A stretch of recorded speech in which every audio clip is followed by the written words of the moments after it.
is a call to order for the Bridgeport Education meeting. Today is April 28th, and it is 6:34. We have a quorum. We'll start with the Pledge of Allegiance. So if everyone please rise.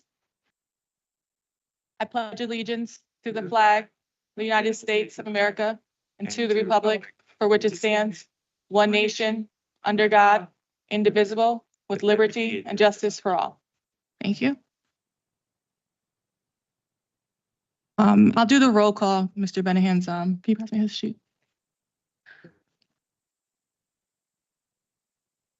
So Christine Baptiste Perez, Albert Benahan, Here, present.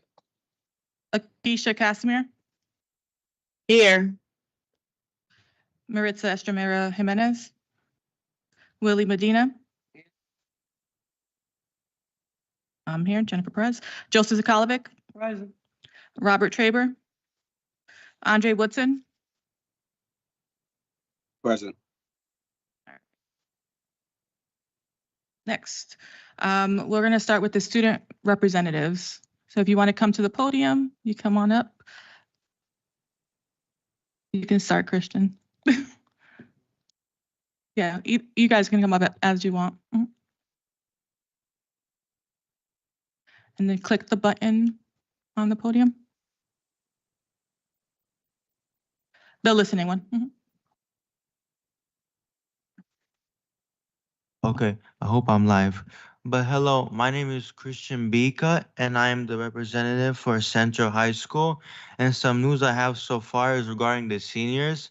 And so far for 3 students, one senior has gotten a full ride offer to Georgetown University, another one to Boston College and Northeastern University.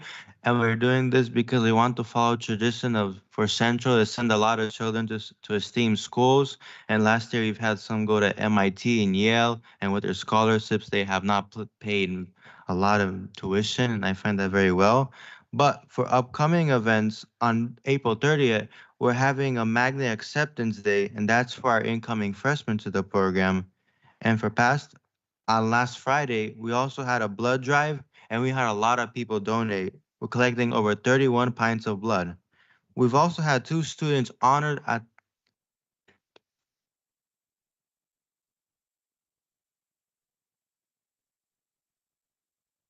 Now, for athletic accomplishments, we've also had 2 students honored at the Aqua Turf in Southington. And now we've just wrapped up SAT testing and retesting. And for this week, we have NGSS testing. And next week begins our first advanced placement exams. On Thursday, that will be our junior ring dance. And that will be at Anthony's Ocean View in New Haven. And for spring sports, right now, they are all going well. And especially our boys volleyball, which is 6-2 with their good record and wins. And last week, we also held a STEM night for our families and students. And right now, we are currently working with the University of Bridgeport and Goodwin College on developing our college and career pathways, and we want that to be implemented for next year. Seniors are preparing for graduation as well in June and applying for scholarships. And we're also planning a college decision day to celebrate their accomplishments in May. And for clubs, Interact and HOSA, they've collected imperishables for the Merton House. And so our officers are collecting a lot of those to send over there. And Interact Club, they also completed a peace initiative. And in the courtyard of Central on May 20th, they'll be inaugurating a peace pole to celebrate all those accomplishments and what the club has done so far. And our community clubs, our garden clubs and outdoors club, they've done a cleanup of the school, and a lot of work was done there. And we celebrate all their accomplishments. And for students at CHS, they've also been routed through the CHS Scholarship Fund application invitations if they want to do those. And the senior class, they've also held a fundraiser on Wednesday last week so they can raise money for their prom. And April 19th, several students from CHS went to Vassar College for a poetry writing workshop, and they toured the college, museum, and had a nice luncheon, and they had a wonderful opportunity to tour the school and show their achievements. And on May 17th, Interact has their epic day of service, and they are collecting food for the Morton House at Villa Avenue Stop and Shop on that day. And Interact has also been sending 50 personal care packages to Siri, which is for the refugee center, and that's mainly happening tomorrow. They're going to be sending them. And on May 27th, National Honor Society will hold its new member induction ceremony and senior recognition night. And other than that, CHS, they've also been registering to take EMT classes through Echo Host Company in Shelton, and one student and two more are reported to have interest as a way to build interest in emergency medical services and such. But other than that, the year is going well so far. We're preparing for graduation and junior class events. Thank you. Thank you.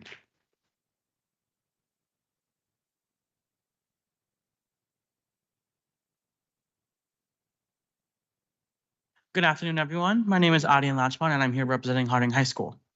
Harding High School CNA class has completed their clinical experiences on April 1st.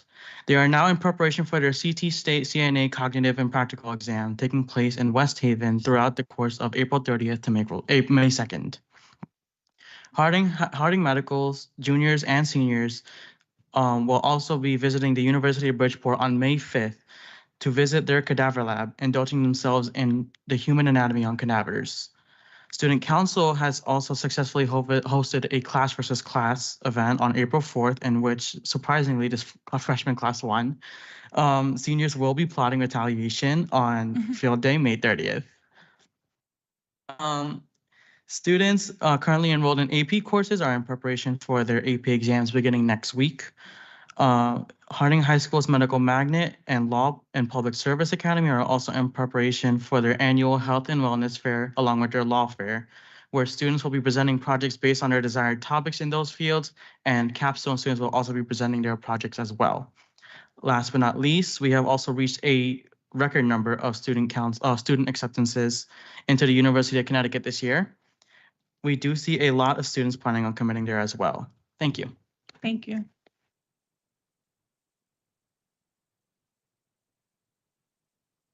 Do we have more? Oh, I see you in the corner. Come on up.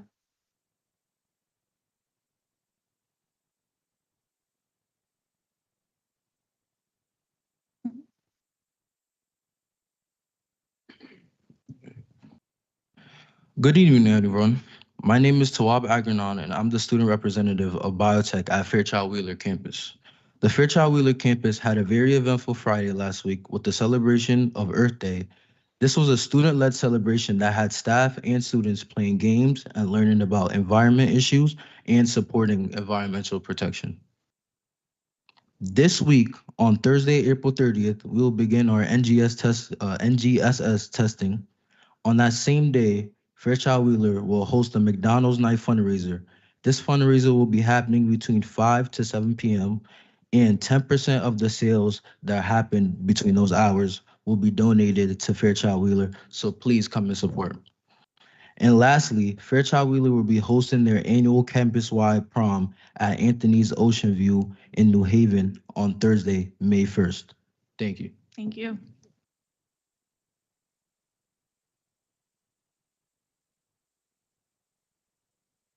Anybody else? Go ahead.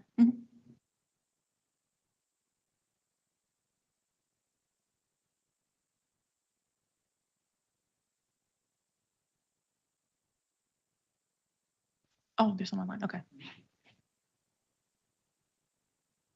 Good evening, board members. I am Geronimo Chapo, junior representative for Fairchild Wheeler IT.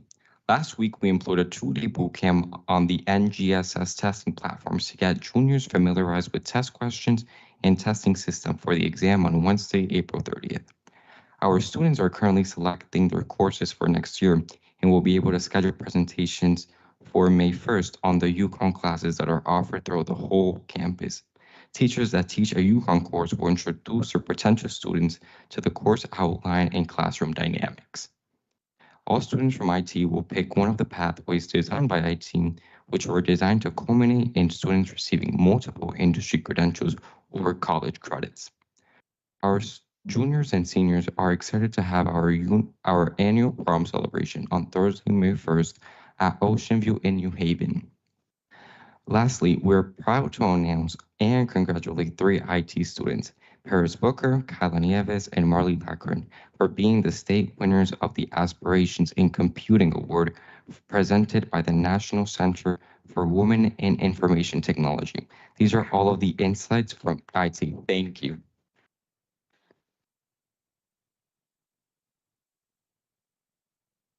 Thank you. Come on up if there's more.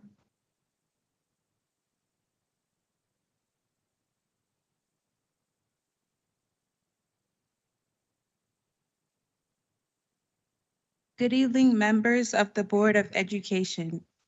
Thank you for having us here today this evening. I am Shanor Clark, a grade 11 student at the Bassick High School. I'm proud to share some exciting news from Bassick High School. Just before spring break, we displayed our school spirit by celebrating Spirit Week. The Student Council Board created a Google Docs survey that allowed students to be included in the selection process of Spirit Week ideas.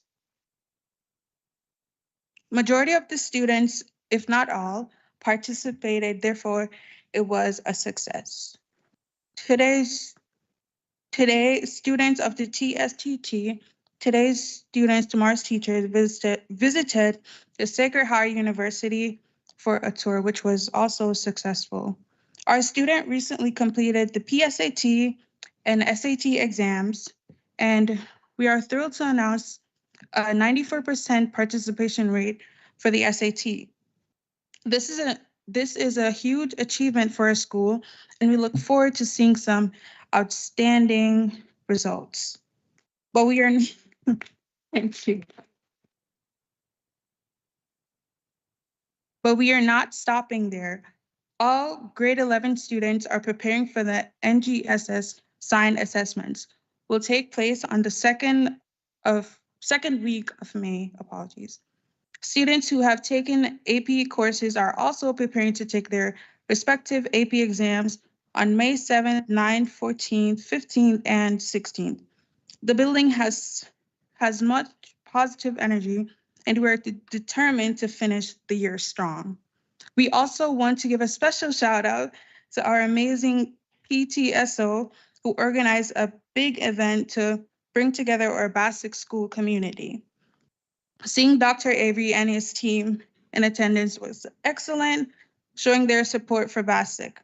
Another big thank you goes to board members, Mr. Albert, Benjen, and Mr. Robert Traber, who joined us and continue to stand with the Bassick family.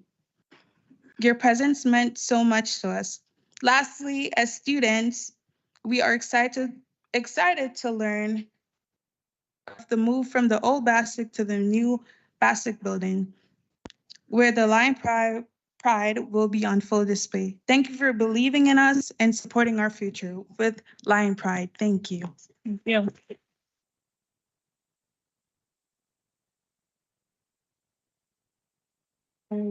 Any other student reps in person? And there any online? Yes. Go ahead. Hi, I'm Ashley Beckford and I attend Fairchild Wheeler Arrow. Firstly, I want to say thank you for the opportunity to represent my school. Things have been busy at Arrow this spring as we approach the end of the year. Recruitment efforts are ongoing with student-led tours provided to prospective families. The flight simulator has been a big hit. Our guidance counselors and some staff chaperoned me and about 40 other juniors to the Storrs Yukon campus today. We were able to meet Yukon students and the admissions team while getting a tour of the campus. Tomorrow we have industry professionals coming to our school for Arrow Career Day. Students will learn about the colleges and career paths taken by these professionals and have time to ask questions of their own. We're excited to welcome these professionals and are planning to expand this event in years to come. We're also excited about our prom, which is held this Thursday at Anthony's Ocean View in New Haven. Student council and the advisors have worked hard to plan the Enchanted Forest theme night. In addition to all of these fun activities, rigorous teaching and learning is ongoing. Project-based learning is still the heart of Arrow, and I wanted to highlight the current example. Students in our UConn ECE English class completed an Odyssey project. Their final product is an actual Odyssey that winds through the halls of Arrow, taking adventuring students and staff through 14 different episodes as they, like Odyssey, try to make the room to this word is so hard to pronounce, I'm sorry. Inetheus. Each episode includes a poster with the students' original poem, artwork, and soundtrack. The soundtrack all include a reading of those original poems in order to capture the spirits of the oral tradition which Homper poem was composed. Students proudly showed their projects by inviting parents to take the Odyssey during report card conferences. Thank you for your support to our school and campus, and thank you for the opportunity to represent Fairchild Wheeler. Thank you. Are there any other student representatives before we move on? All right. All right, we'll move on. Thank you all for presenting tonight and keeping us updated on your schools. The next item on the agenda is public comment. And the first person on the list is Jeff Morrissey. The mic is already on. So each speaker will have 2 minutes to speak, okay? Okay. Thank you. Good evening, members of the board and Dr. Avery. My name is Jeff Morrissey, and I'm the president of the Bridgeport Education Association. We have been following the budget discussions closely with increasing dismay. We recognize that you are in an extremely difficult situation due to the long-standing inadequate funding from both the state and the city. We also recognize that the cuts you have before you tonight are not because you want to make them. But it's important to remember that these cuts represent actual human beings. The numbers on your spreadsheets represent adults who wake up every morning and choose to dedicate their days to the children of Bridgeport. They represent children whose IEP minutes aren't going to be met. They represent children who will lose instruction in art and music. They represent children whose learning needs won't be met by trained interventionalists. And they represent children who will lose opportunities to research and learn a love of literacy when they haven't the opportunity to communicate or connect with a librarian or media specialist. Librarians are an integral part of a child's education. The BEA will also continue to protect our contractual language related to planning time and class sizes. We view these articles as the written minimum standards you have agreed to for our students. Our students deserve to learn in classrooms where their teachers are able to adequately prepare for lessons and meet their needs. Tonight is a discouraging night. Our members deserve better. Our students deserve better. Their families deserve better. And so does the city. When this is over, our members will do what they've always done.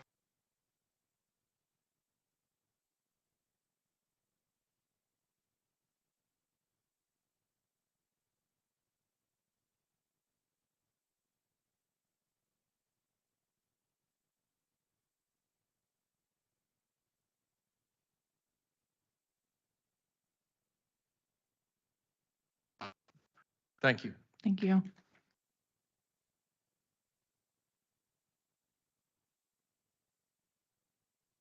Next, we have Dr. Henry. Yeah.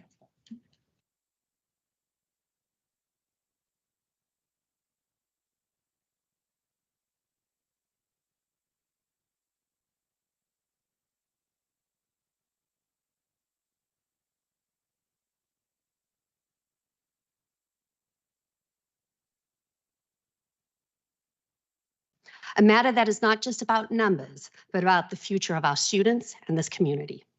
Financial cuts to this department would have far-reaching consequences. These cuts would not only diminish the quality of education, but also limit opportunities for our students to explore their potential. It has had multiple students who have graduated and gone on to find careers in the arts. They have become teachers and returned to teach in our district. They have won Grammys, while others are award-winning performers who have worked with world-renowned artists like Mary J. Blige and Madonna. There are successful business owners, professional photographers, tattoo artists, graphic designers, and more. The arts are a career path for our students. If you want students to learn how to work together and collaborate, have them play in a band. We do that. If you want students to problem solve and develop endurance, have them paint a still life or build a coil pot. We do that. If you want students to walk into a job interview and represent their skills well, put them on a stage in a theater classroom. We do that. If you want parents, guardians, and the community to come into our schools, have an art show, a concert, a musical, a play, or a talent show. We do that. If you want students to have rich careers and successful lives, put them in my teachers' classrooms. All employers are looking for employees who are creative problem solvers. We do all of that and more. I thank you for your time this evening, and I desperately urge you to reconsider any proposals to cutting my budget. Thank you. Thank you.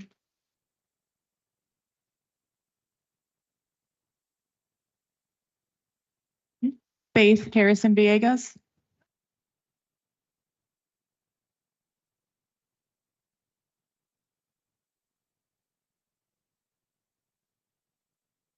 Good evening, everyone. Board, Superintendent, thank you for having me today. But pardon me, after hearing these first two speakers tonight, the passion that they invoked, I had a completely different topic that I wanted to speak on. But if you don't mind, I'd like to face them as well as speak to you all. And I would like to invite every educator here to what's near and dear to our hearts at the Bridgeport Public Education Fund. It has been a really challenging year. The Bridgeport Public Education Fund has been in the community since 1983, working on behalf of Bridgeport educators, students, and the entire community. And my voice is shaking. I'm really nervous right now because I feel your pain. I am an alum, so are my children. And I can't put into words how disappointed I am about where we are as a community when it comes to funding our students, funding our schools, and ensuring that our children have bright futures. But what I will say is I am trying to do my best, as small as it may be.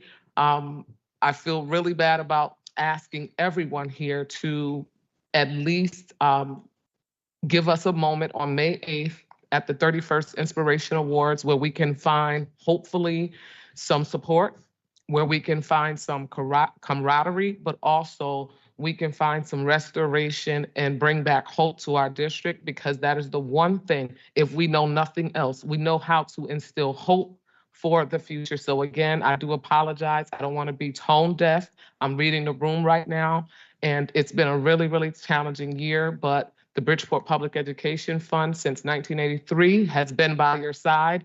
And as the executive director, I intend to remain by your side as we move forward. Thank you again for tonight, and I pray that it all goes well. Thank you. Thank you.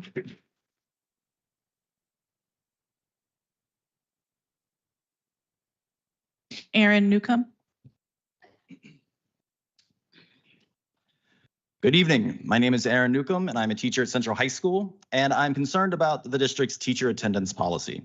According to this policy, an administrator may call a teacher in for a meeting after they have accrued 6 absence events in a single school year, and they may issue an oral warning at 7, a written warning at 8, a written reprimand at 9, and more stringent discipline after 10 or above. Though this policy was last revised in 2012, it is implemented regularly by administrators every year. The 15 sick and 4 personal days collectively bargained by the BEA are a part of every teacher's compensation. And unlike our salaries, our PTO actually shines in contrast to the PTO offered in other industries, but only if we are allowed to take it. The effect of this policy is to reduce the number of yearly PTO days from 19 to 5.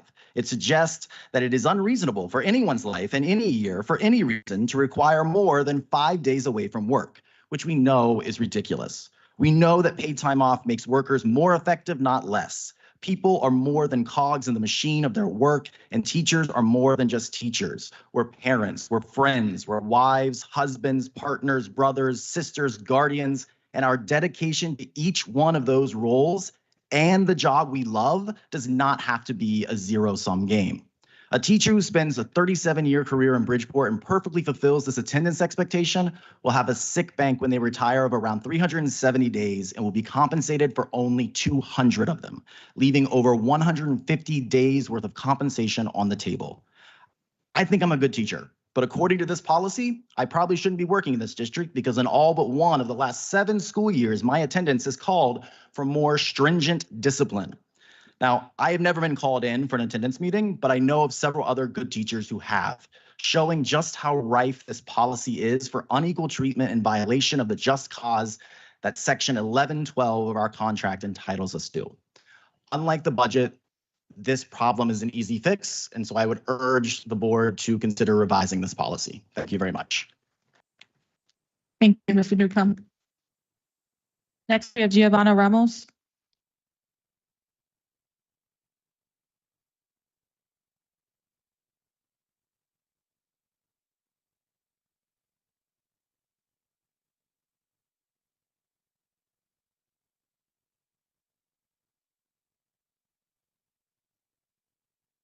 Good evening, everybody. I'm the principal at Thomas Hooker School. This is my 7th year at Thomas Hooker as principal and 21 years working for Bridgeport Public Schools. Unfortunately, during my tenure at BPS, I've gone through many budget seasons where us administrators speak up to beg not to lose critical staff members. Counselors and kindergarten paras always seem to be on the chopping block. Now that I finally have a full-time assistant principal, he is being eliminated. Once again, I will be the only pre-K to 8 school without an assistant principal. The programming for elementary and middle are very different, yet numbers seem to be the biggest factor that is looked at. Yes, I am a small school, and it has been stated before that schools under 300 do not need an assistant principal. A blanket statement like that should not be made because even though I'm under 300, I have unique things in my school, such as a K-2 SOAR classroom, a K-RISE classroom. Just having these 2 rooms alone should give me an AP and at least 1 full-time support staff. Next year, I won't have that if these budget proposals go through. Every single service provider in my school is part-time. Next year, I will be the sole principal in a pre-K to 8 building with a part-time nurse, no AP, part-time support staff, and no K-para. That's a lot. I will only have 3 specials offered to my students. I have no idea how I will cover certified teachers, contracted prep times, library media specialists, reinforce the love of reading, and so much more. My class sizes will increase to the max and teachers will not have the support they're used to. The stress will fall onto students and families will feel the big difference. We all want to do our jobs well and give our students everything. And if this proposed budget goes through, we won't be able to. We are already stretched very thin in schools as it is, operating with just enough right now. Each year, we are expected to do more with less, but it's getting to be bare bones. Our students deserve more, and they need more. Thank you, and shout out for Teachers Appreciation next week. Thank you.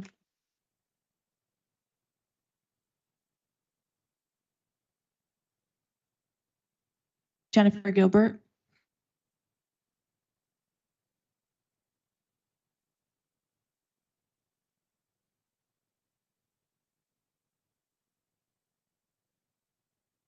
Good evening.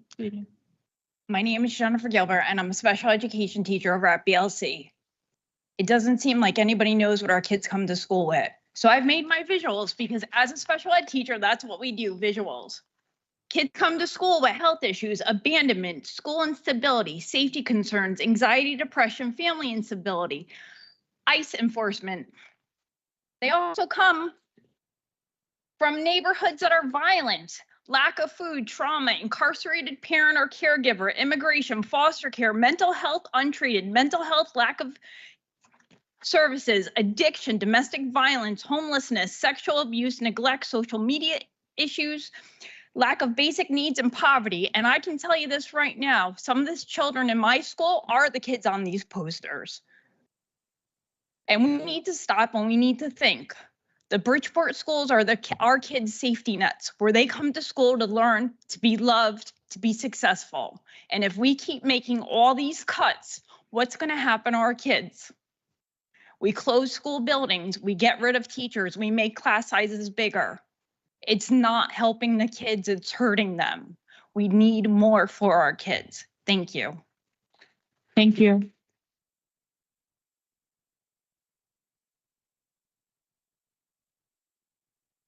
Next is Jeremy Hittermark.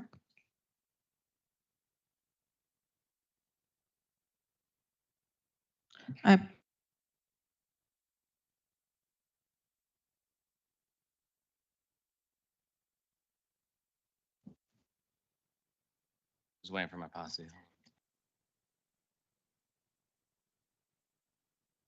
Good evening. My name is Jeremy Hitmark, and I'm an assistant principal at Thomas Hooker School. One of our fundamental goals as educators is to develop caring, capable, and reflective individuals, students who will become active, informed citizens. Achieving this requires a full team of staff who can meet the diverse needs of students. This should be obvious. There needs to be a concerted effort to reflect and take responsibility on what got Bridgeport to this point. Referencing pre-COVID employment numbers and calling pre-22 staffing lean is a red herring. The data makes it clear chronic underfunding and understaffing long predate COVID, transcending any one superintendent, school, or teacher. This is systemic. It's no achievement to return to pre-COVID staffing levels when even then our student success rates were unacceptable. To suggest otherwise and to minimize the impact of cutting more employees from already strained schools is profoundly disconnected from reality. None of you are asking to make our jobs easier. We're asking to make our jobs possible. This is not something anybody wants, but steps need to be taken so this isn't reoccurring in 2, 5, or 10 years. The students can't afford any more cuts. We're being told to max out class sizes in rooms that barely fit 24 students safely. We have no full-time nurse, even though we serve full-time diabetic students. We have no full-time social worker, even though we run SOAR and RISE programs and are fielding desperate pleas from families for mental health and behavioral support. We're cutting kindergarten paraprofessionals while simultaneously increasing kindergarten class sizes. We're eliminating assistant principals in schools to house our most vulnerable population, students who are going to be brought back from costly outplacements without the support systems necessary for them to succeed. We're eliminating arts programs and library media specialists when those form a foundation for everything students learn. This is not sound budgeting. This is now a race to the bottom. The board must seriously reflect on the historical failures that left so much student potential unrealized. Simply receiving additional funding from the state will not erase decades of damage, nor the systems that have brought us to this moment. If we're serious about turning this district around, the approach to financial stewardship must fundamentally change, not only to stay solvent, but to build a system where student achievement, especially in K-8, is the expectation, not the exception. My colleagues and I chose Bridgeport because we believe in its students. We want to stay. We want to build something better. But if these cuts force us to leave, many of us will struggle to find positions elsewhere, not because we're unqualified, but because districts statewide hesitate to hire experienced educators due to salary costs. Meanwhile, opportunities for administrative positions are scarce as budgets tighten across Connecticut. Before dismissing the severity, I encourage you, come to our schools. See for yourself how many are being held together by duct tape, goodwill, and the sheer grit of educators who refuse to give up on the community. Thank you. Thank you.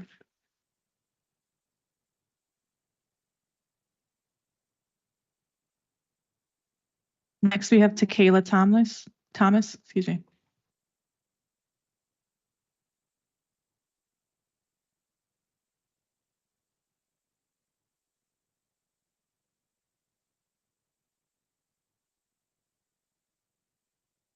Good evening, Bridgeport community. I was not expecting to speak tonight, but I am born in Bridgeport, but grew up in California. I was in arts schools since middle school.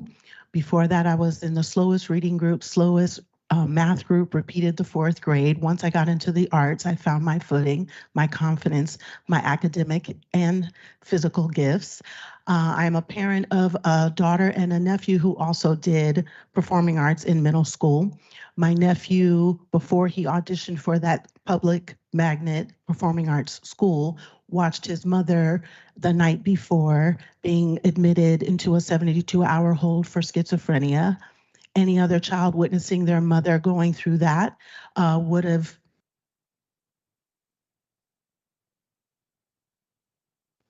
okay. He was the only boy at first and then developed a dance program within the arts program that he was going to. He did the same thing in his high school. He did the same thing in his college, the college that he went to because he was part of the Posse program. He was at Dickinson, there was no dance program.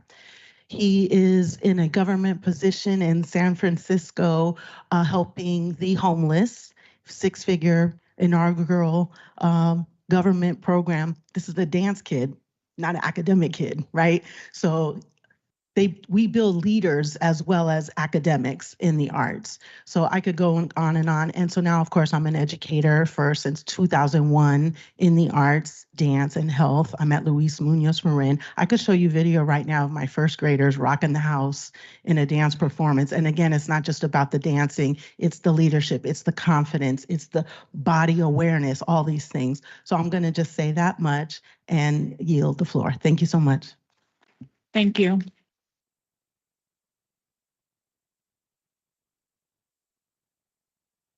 That's all we have for public speaking. Thank you all for coming. The next item is approval of meeting minute. Yes, do you have something? Yeah. The last time y'all spoke so eloquently to us, I spoke back about Senate Bill 1511. It's no longer Senate Bill 1511. I'm a strong believer in the KISS principle. So now I have to simplify it differently for you. Senate Bill 1511 is dead and gone. What emerged out of the Education Committee and went to the Appropriations Committee would have raised the base rate for the educational cost sharing formula. It would have meant 20 million more for the Bridgeport Public Schools. It would not have addressed the poverty factor in the education cost sharing formula. It would not have addressed the multi-language learners in the education cost sharing formula, and it would not have addressed the special ed needs in the education cost sharing formula. All of those additional needs, if they had been addressed in the original Senate Bill 1511, would have added up to about $57 million more, as I said a month ago. That all disappeared in the maneuverings of the legislature. So that base rate, 20 million, disappeared in the final appropriations budget that came out last week. What came out last week was additional money for SPED and additional money for childcare, similar to what the governor originally proposed. I don't have the exact numbers yet to present to you for what it means for Bridgeport, but it means no good for us. So that legislative fight is continuing. So whoever your state rep and state senator are, you need to speak to them about, we still need to fix, I wrote it down, fix the educational cost sharing formula. We need to raise the base rate, which hasn't been raised in 13 years. We need to change the formula to address the increased need created by poverty, the increased need created by the multi-language learners that are in our community, and the increased need of special ed. And if that gets addressed, then we can deal with the problems that our school district has. So the need to speak to your state representatives, state reps and state senators is more important than it was 4 weeks ago when last we met. And I just can't emphasize that enough. There is not a person sitting up here that wants to implement a single cut you've addressed tonight. I can't emphasize that enough.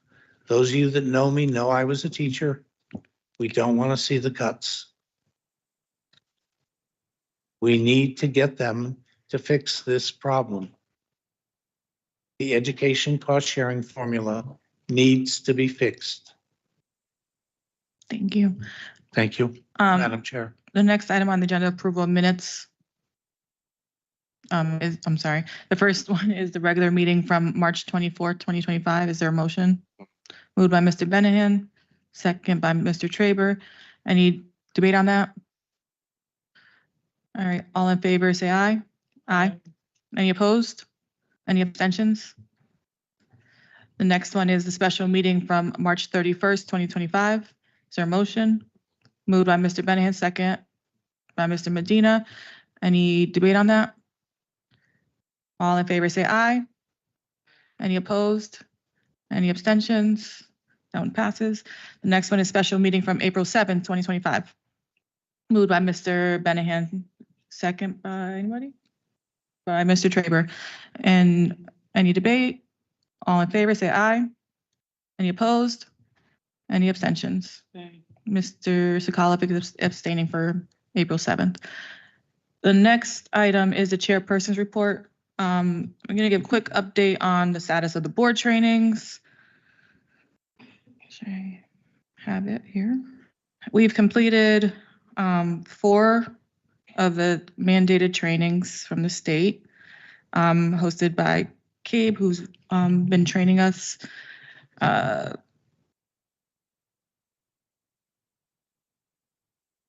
My note loading, so I'll just go off my top of my head. We've had 4. The most recent was on finance, and we had Ed Aaron from the technical assistance team who came and presented to us, who helped us with, realizing some things that this district has not been doing for years in terms of finance, and also highlighting some of the things we are working towards. And so we've also had meetings to discuss the goals and board goals and our policies, which are, a lot of those are out of date. So in the upcoming meetings for trainings, we'll be going over those and hopefully implementing all mandated policies by the end of the school year. We have our next meeting on May. I'm trying to go off the top of my head. I'm so sorry, guys. My notes didn't load. May 19th. And we'll discuss, board members, just look out for an email. Nick is going to send us 2 possible dates for the June meeting. And I will ask you guys via email the dates you prefer. The next item for the chairperson's report, I do, I want to honor the poet laureates for the district. So we're going to call up first Mr. Rapice. You want to go down there? Yeah, take all these. All right.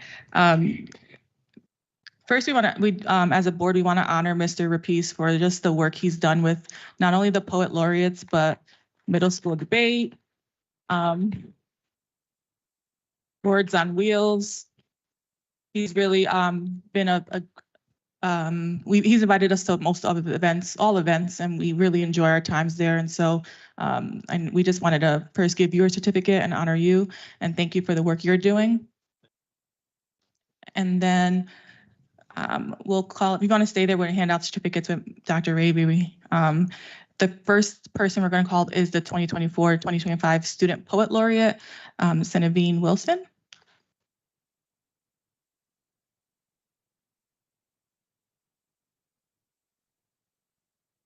And we'll call everybody up, and then we're going to have Miss Wilson actually speak on hers. All right.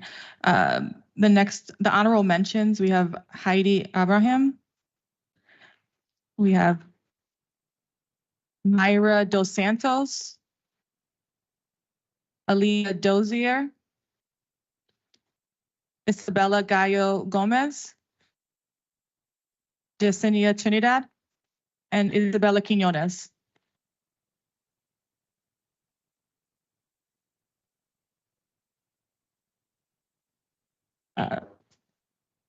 Board members, if you want to take a picture, we can do a picture, I guess. Go down there.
All right, and Senator Bean Wilson is gonna, did I say your name? You can correct Yes, you said it right. Okay. Hello, I want to thank everyone involved for giving me this position again. I'm going to read a poem that I created called You Cannot Stop Us Now. You cannot stop the thunder after the lightning. The flash of chance has sparked, the rumble of change will soon come after. We people's thunder will arrive like the boulders from a landslide. You cannot stop the landslide from falling after the crash that started it. Your scream of control rattled the mountaintop. We've been shaken by the chance of change. Now we people are crashing down. We won't stop till we get the rights we deserve, till we reach the bottom of the mountain. We've been crashing like the force of a stampede. You cannot stop a stampede after it's been driven to start. You've driven us to defiance with threats, threats to cut, harm, hurt, and hate. You can yell and hurt a single beast, but you can't yell fear into a stampede. We people will keep running. You cannot stop us. You cannot erase us anymore. You cannot erase the knowledge. You may burn the book, but you can't burn the brain that has already read, the body that already knows. We know. We won't be burned anymore. We people shall rise victorious. You cannot stop us now. Like the thunder, the landslide, the stampede, the curious mind, we will not be stopped. You cannot stop us now. Thank you. Thank you.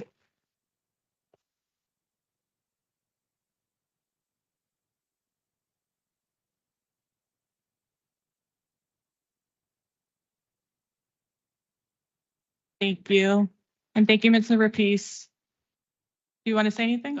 I just want to thank you all for having us here tonight, and thank you all for your support. You've all been very, you show up at all of our events, and you give us a lot of support, the superintendent, the board, the executive staff. So we do want to thank you again. Thank you. And we're looking out for the Words on Wheels presentation. I know we're expecting that soon, right? Okay. All right. That's all I have for the chairperson report. Does anybody have any questions? All right. Ooh, I do, okay. Madam Go ahead, Chair. Ms.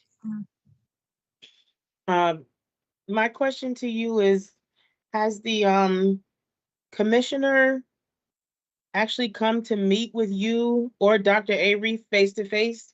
I'm just curious if that question has been answered. I apologize, but I just want to know, has the commissioner herself come down to have a meeting with you and or Dr. Avery since she implemented the team?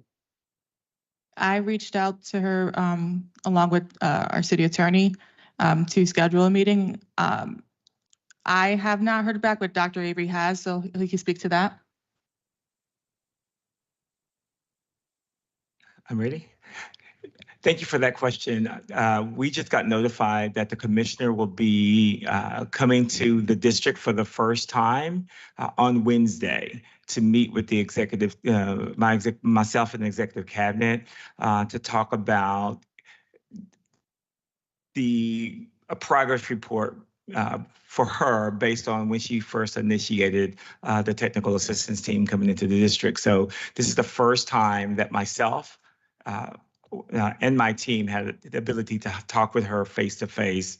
And we're very, very excited about that. So we don't know exactly what the meeting is going to really entail, but it was real pleasantly surprised that, she paused long enough to be able to say, I'm coming to the district. I'm going to spend an hour or so with you guys to get an update for what's happening in the district since they implemented the technical assistance team. So I will give the board an update as soon as we get through with that engagement. And I'll follow up with you if she does meet with me. I haven't heard back yet. Thank you. I think Mr. Bennett had a point of personal privilege.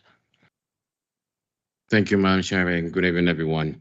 My point of privilege is for a minute because I know everybody know, and it's hard what we're going through, that the city lost a champion. Everybody know is Mr. J. Picirillo. It's a man that I can say he helped me so much with parents for all Bridgeport Public School. He never said no to me. He never said no to the parents, and he never said no to the committee. Also, that minute of silence, I want to give it to Mr. Joseph Oshola. He's the PTSO president. His mom passed away exactly the same day that Jay passed away. And I have to say thank you because going through the situation, he went to the Bassett PTSO event to be sure and support our parents. So I'd like to have a minute of silence, please, for these two people that God called them. Thank you. Okay.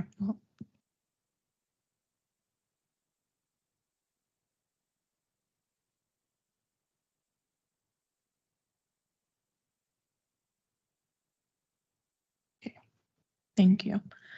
All right, we're going to move on to committee reports and referrals. The Finance Committee met on April 10th, and we discussed additional budgetary cuts for the upcoming school year. That's going to be discussed later tonight. It looks like, yeah, later tonight. And so we'll be going over that today. The next committee meeting will be the third Wednesday, the 21st of May. If not sooner, but May 21st is a tentative date. Instruction and support services, we'll go back to you. Policy and Personnel Committee? Oh.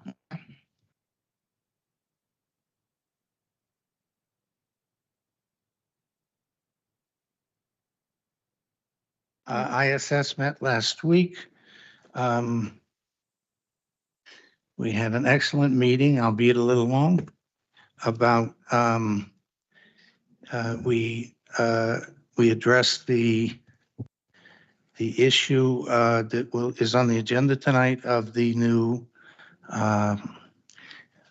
refresh SORA program, which we will address later and I'll speak to later.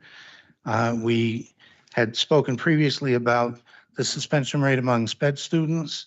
And at this meeting, we spent more time digging deeper into what we think is an inequitable or inappropriate suspension rate among Black males. And we took a closer look at that and raised some more questions about what we need more data to look at. So at the next meeting, we're going to continue that discussion. And we discussed PAC PTSO expenditures, training and plans, and had an excellent discussion on that.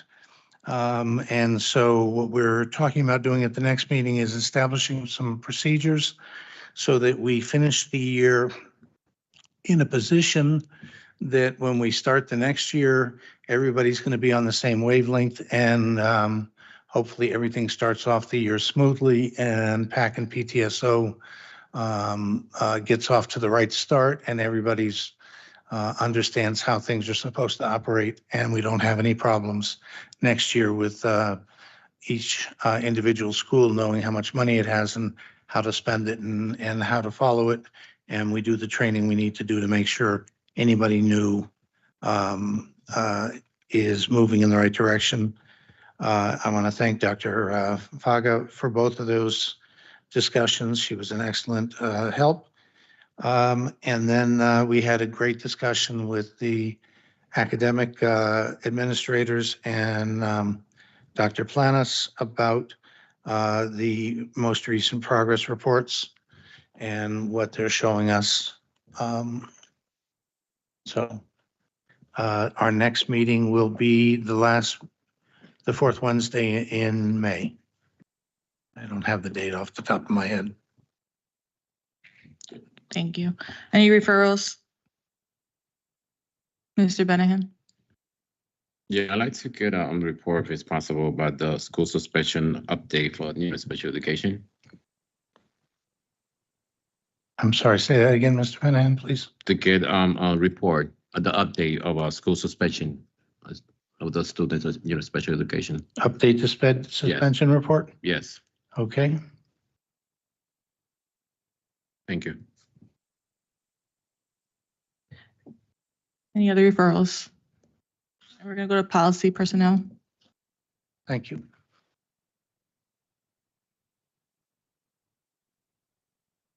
Fourth Wednesday. The fourth Wednesday.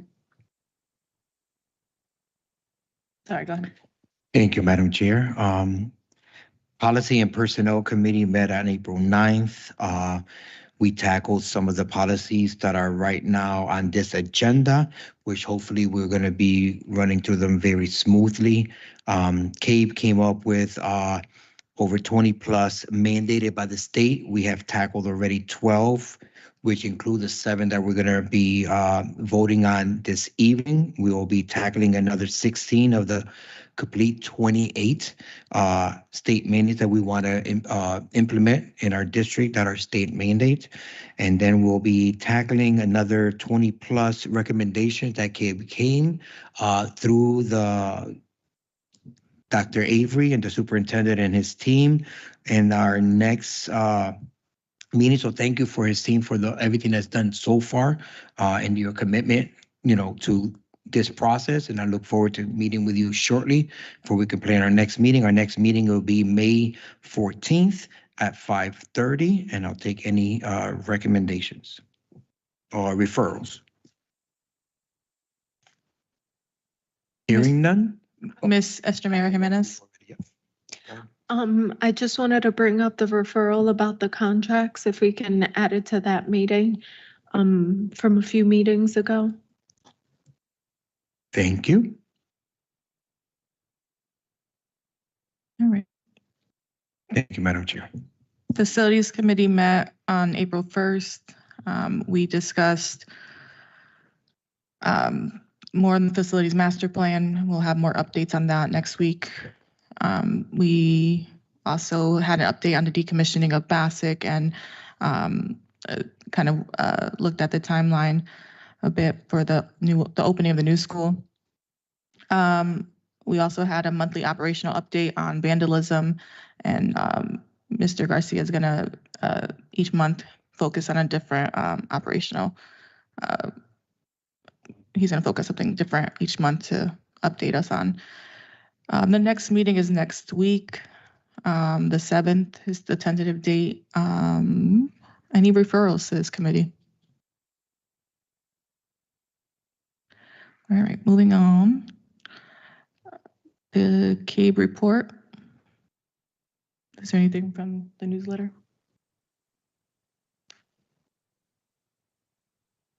Nothing much for CABE. They're in the planning stages for the convention, November 18th. We got to decide as a board whether we want to go up for the full time, whether we want to book the expense of a room, especially in these lean times. So we got to really think about that and have a talk about that at some point. Yeah, I think that should be discussed sooner than later.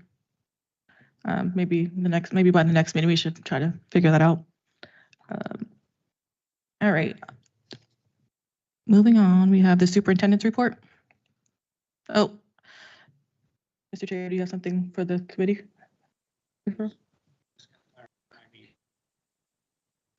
Mr. Chambers' meeting is on the 28th.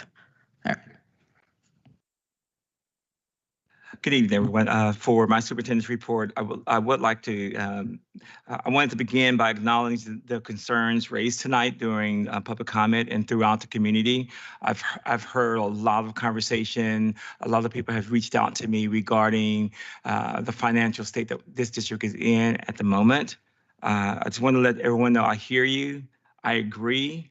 This situation is not ideal. Our students, our staff, our schools deserve more.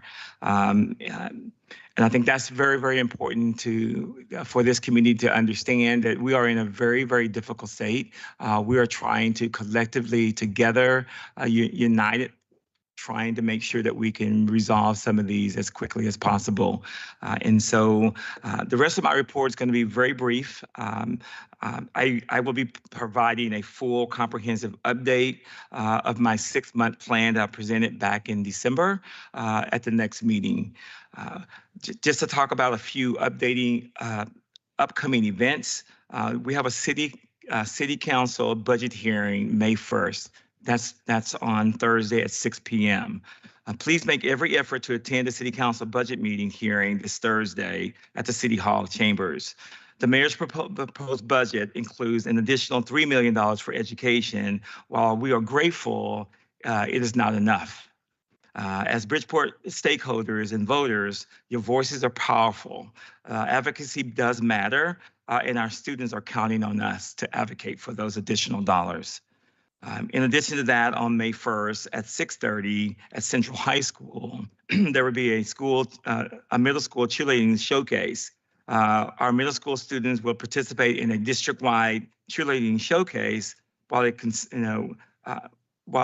it talks a little bit about, while we're at the budget hearing, it's exciting to see that our students are still being engaged in activities within this community. So I'm very, very excited and proud about that. On May the 8th, I will be taking several high school students up to Hartford for student advocacy afternoon or morning, actually it is.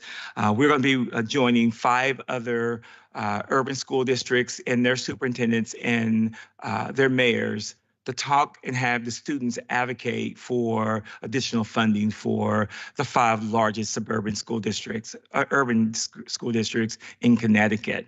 This is going to give our students an opportunity to have conversations with hopefully delegates, state representatives, and we're trying to coordinate an opportunity for the students to have a conversation with the governor as well.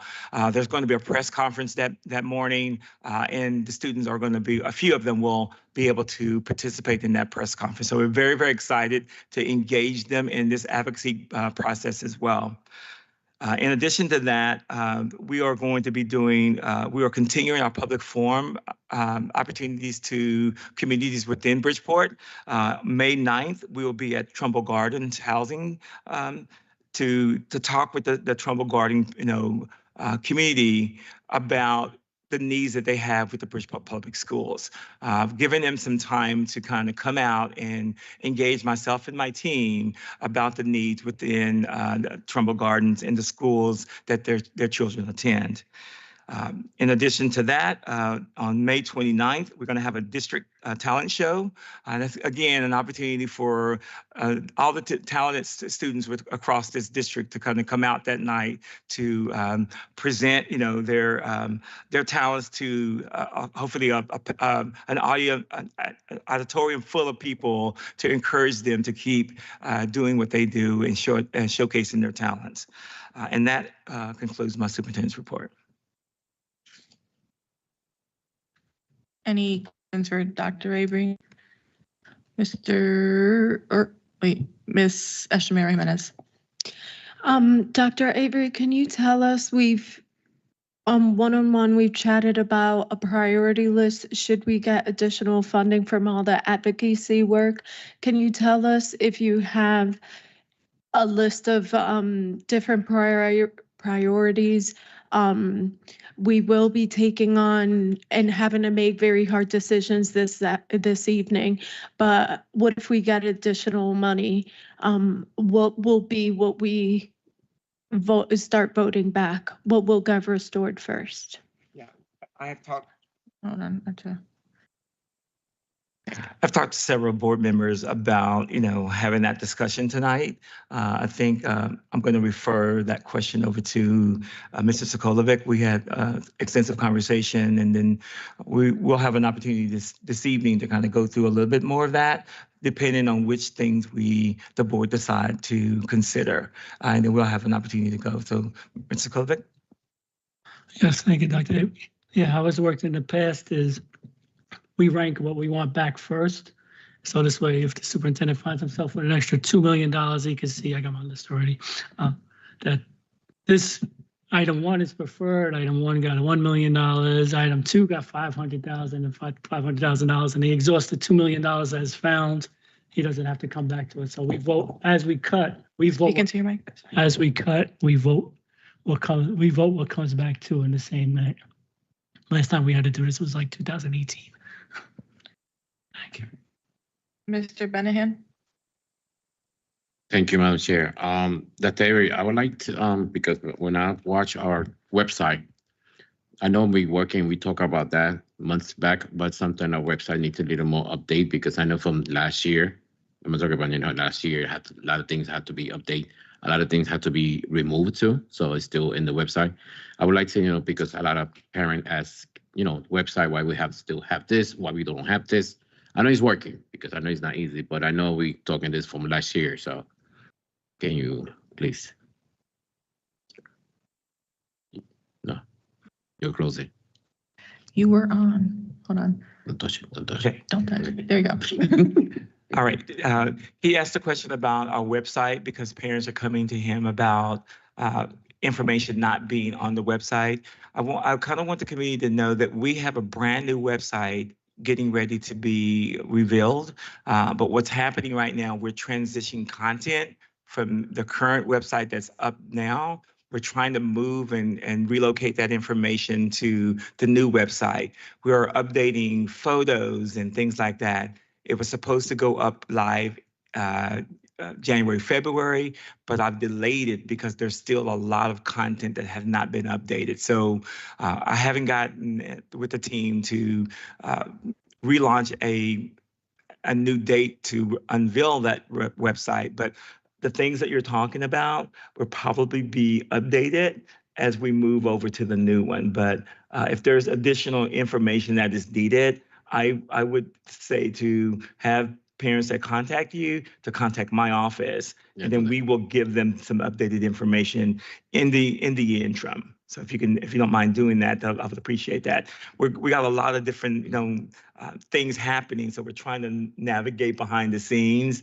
So when it comes out, it's going to be a very robust, information packed website. That's going to be, I think, very important for the community to buy into. So I think they will when you see it. I've seen the backside of it, and I think it's going to be a little bit more robust than what we currently have right now. So thank you for that, and I think that's a great question. Trust me, Dr. Avery, when some question I cannot answer, I let them know to call you, be the person in that part. Absolutely. Also, I would want to ask you, I don't know what committee going to be, but I want to ask you first, that I know we had some different departments in our district. So I give an example, like our grant office, grant department, and we got math department, we got different. I would like to get, I don't know about committee, to have that department come to one of the committee and talk to what they're doing, how they update, how's everything go, because I know what the age is there, but I would like to listen to them, how everything go, the update, what they need, and, the missing job they're doing, because I know it's not easy. And also the last thing I'm going to say, I'd like to say thank you to Dr. Henry, because the job she's doing and everything she's doing and helping and working to get a grant for our Bridgeport Public School students, she's amazing. And thank you, Dr. Henry, for the background you did for Basic BTS. So she's the kind of person, she's working, nobody know behind the scene to get grant to our students. So I just want to say that for the record. Thank you. No more question, Madam Chair. Mr. Traber? Yeah, thank you, Madam Chair. I want to go back to the 8th. Are we recruiting other people to go with us on the 8th? I think we have another day set aside for community members. I think the advocacy on the 8th is they wanted to kind of highlight the high school students advocacy piece. So that's really what's going to be the focal point for that particular day. I think, where's Tim? John, is it the 15th of May? Bridgeport Day. What is it? The 19th of May. It's going to be the Bridgeport Day, I think, right? And we're getting more information is coming out on that. And that's the day that we want to get more Bridgeport community, staff, and individuals to Harvard for the advocate, a little bit more advocacy. And we be providing transportation on the 19th? We're in the process of looking at the transportation piece. We have some opportunities for some community support in that. I know for the student advocacy group day, there's some funding that's going to come with that so that we don't have to pay for it. So we also have an opportunity with We Transport to have a few days where we get busing for free. And I think that's what we're going to be trying to use to make sure that we have a transportation up to Hartford for some of our community members. We have to work out some of those details, but that's what we're doing right now. So I would say yes. We're looking to have transportation to Hartford for community members on the 19th, 18th, 19th. Yes. Thank you. Thank you. Mrs. Kolnick? Yes, thank you, Mr. Chair. Covered most of my questions. I want to lean into the We Transport thing. It'll behoove them to help us advocate for more money by getting us up there. And every question I had about the students was basically answered, except for how do we arrive at the number of 5 and 5 students for high school? How do we, and how are they being selected? Right. Gideon, sorry. We're working through the board representatives for the high schools and then allowing them to go and recruit additional students to go with them. Also, the principals are also want to kind of, if those students can't get them, the principal will be recommending some other people within the campus to be able to do that. If any campus has a specific representative that they want to do it, just either reach out to the principal, myself, my office. I can advocate for that person if need be. Are all the other districts bringing 5 students? Yes. Well, some of the district will, because they're closer, so they can transport more kids there a little bit easier. But I felt it a bit easier for me to get at least five from each of the buildings that we serve to go up there, and we'll be, a pretty good, force to be reckoned with. I would say, how much does a bus hold? How many students does a bus hold? 40, 50? 47. 48. I don't know, maybe we want to think about trying to fill a bus. I mean, you tell kids they could get a day off of school and advocate for more money for their schools. You might be able to pack it. I mean, sometimes numbers matter. We can consider that as well. I mean, we have a couple of days to work it out. But one of the things is that the chaperones are going to be my administrators. So I have to be very careful of how many, there's district rules, but about the number of chaperones that have to be a part of the student group. And so they didn't know that yet, but they'll be riding with the kids to Hartford. So, but because we didn't really want to have to take chaperones from the building unless I get some parental involvement, parental parents support to do that. So we'll work through that as well. Thank you. All right. Ms. Casimir. Can you hear me? Yes. Okay. Dr.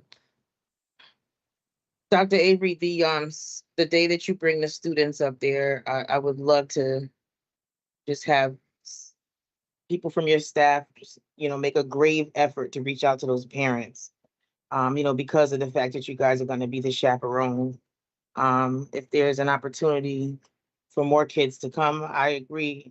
Ask the parents if they can bring them. I don't think that it'll hurt. I have 2 other important things. One is a comment for the upcoming talent show. I'm hoping, Dr. Avery, that you are asking all board members to purchase tickets for the show and not expect to get in free. When I went on Eventbrite, there is $12.51 for the K-8 performance and $12.51 for the high school performance that follows right after it. So I paid a total of $25.02 on my Visa card. So I am hoping, and you don't have to answer me, but I'm hoping that you ask board members to pay for tickets to that talent show. And my last question to you is something that I just have not got a straight answer about. I want to go back because this is important. It's about finances. I want to go back to the question that I had asked a few months ago about whether Bridgeport Public Schools has a nonprofit organization that's registered with the state. Particularly, the name of it is the Foundation for Excellence in Bridgeport Public Schools, Inc. I wanted to know specifically, is the board responsible for the fiduciary side of that organization? If the answer is no, that's fine. I'll let it go.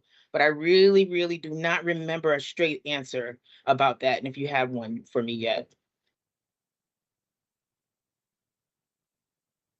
I still don't have an answer for you, but I will get an answer for you. Nadira Clark will be able to provide that specific, and so I'll actually probably email the entire board tomorrow morning with that response. Okay, that's all I had. Thank you, Madam Chair. Thank you. We're going to move on to new business. We have the first item on the agenda is the approval of High Horizons Magnet Schools out-of-state field trip to Washington, D.C. from June 3rd through June 6th, 2025. I see the teacher here. Yes. Is there a motion to make that? Madam Chair, this item came through my committee, and I would move to approve the High Horizon Magnet Schools out-of-state field trip to Washington, D.C., June 3rd through 6th, 2025. All right, and it's been seconded by Mr. Medina. Is there any questions for the, I'm sorry, can you say your name again? As the maker of the motion, Madam Chair? Yep. I can guarantee you that we reviewed it in committee and it was fully vetted and properly, all the permission slips and everything, all the i's were dotted and the t's were crossed. All right, so is there a vote? All in favor? Aye. Any opposed? Any abstentions? Enjoy your trip. Thank you for coming out. Thank you very much, sir. Next one is the approval of the Interdistrict Discovery Magnet Schools out-of-state field trip to Washington, D.C. Let me get this right, sorry. May 14th through the 16th. Mr. Ramos? Madam Chair, again, this came through my committee. I move to the approval of the Interdistrict Discovery Magnet Schools out-of-state field trip to Washington, D.C., May 14th through 16th, 2025. Is seconded by Mr. Benahan. Is there any discussion or questions for Mr. Ramos? My comment as the maker of the motion is that, again, all of the Ts were crossed and the Is were dotted. We reviewed it in depth in our committee, so I'm comfortable that this should be approved. All righty. Seeing no questions, all in favor, say aye. Aye. Any opposed? Okay, any abstentions? That one passes, and then you have another one, right?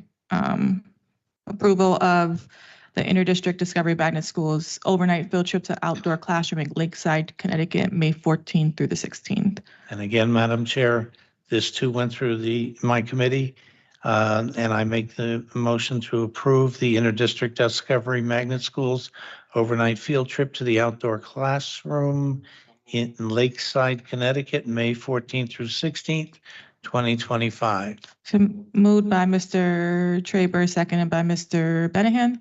Any questions for Mr. Ramos? Again, as the maker of the motion, I would assure everyone that the Ts were crossed, the Is were dotted, and the paperwork is in proper form. Seeing no questions, all in favor, say aye. Aye. Any opposed? Any abstentions? Thank you for presenting. Thank you for coming, Mr. Ramos. The next item, discussion and or the approval of the library refresh to purchase and subscribe to online resources. I know Dr. Saki is going to come up, and Ms. Welch, and I believe Ms. Valier is online.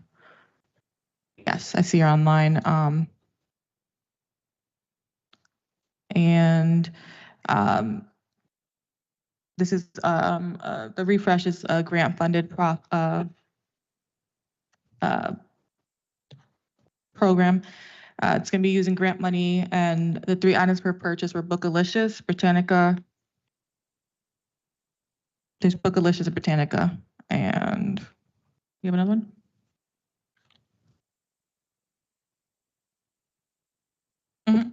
Tonight, we're presenting on Bookalicious, Encyclopedia Britannica, the New York Times, and Sora. New York Times, okay, sure. All righty, and oh, she's fine. Is there a motion to begin discussing this? Anyone? Sorry, Madam Chair, I was cleaning my glasses so I could see it. I make a motion to approve the library refresh to purchase and subscribe to the online resources. Any second? Okay, there's a second by Mr. Medina. Do we have any questions for Ms. Welch or Dr. Saki? Or Ms. Valier, who's also online? No questions? All righty. Seeing no questions, do we have a vote? Yes, sorry. All in favor, thank you.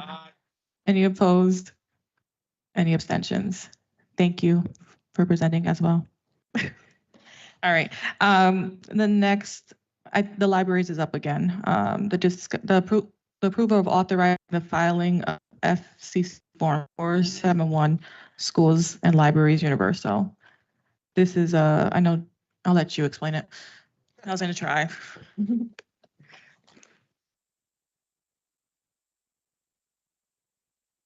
Good evening. I'm here to present on the normal annual renewal of our FCC filing for E-rate, which is the, sorry, it's like hitting me in the ear here.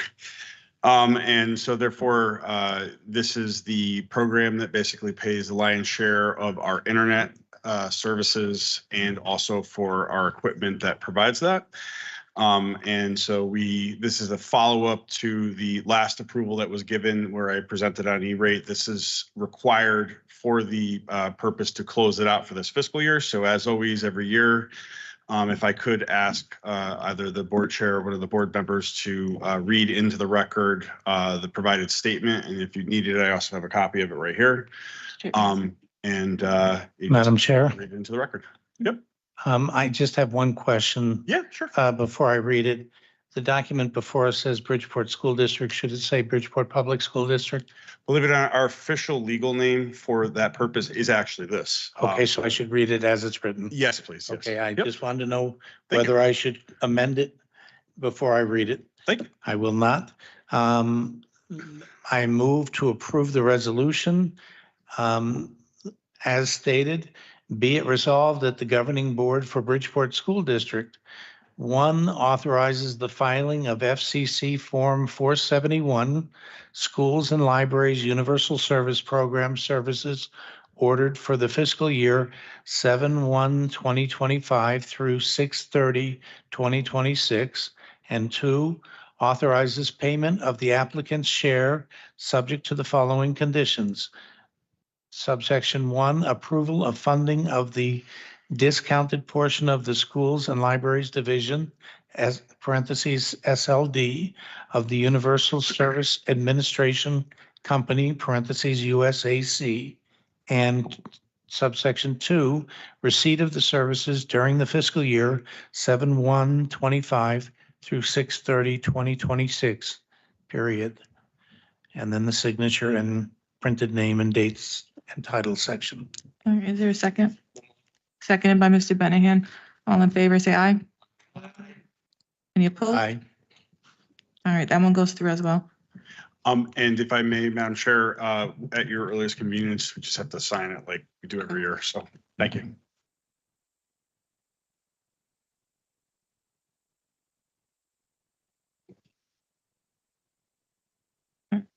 The next item on the agenda is the approval to authorize healthy food certificate application for fiscal year 25-26.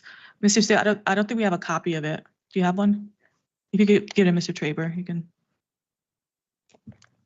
Oh, it's gonna tire my voice.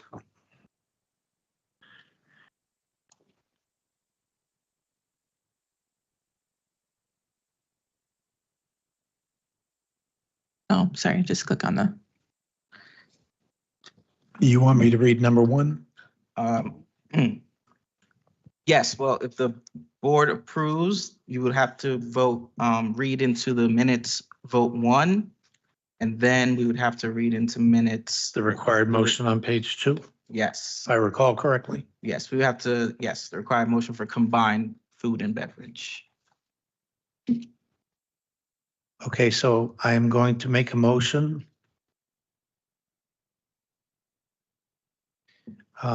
The pursuant, I make a motion that pursuant to Connecticut General Statute, Section 10-215F, Food and Nutrition Services, Bridgeport Public Schools certifies that all food items offered for sale to students in the schools under its jurisdiction and not exempted from the Connecticut nutrition standards published by the Connecticut State Department of Education will comply with the Connecticut nutrition standards during the period of July 1st, 2025 through June 30th, 2026.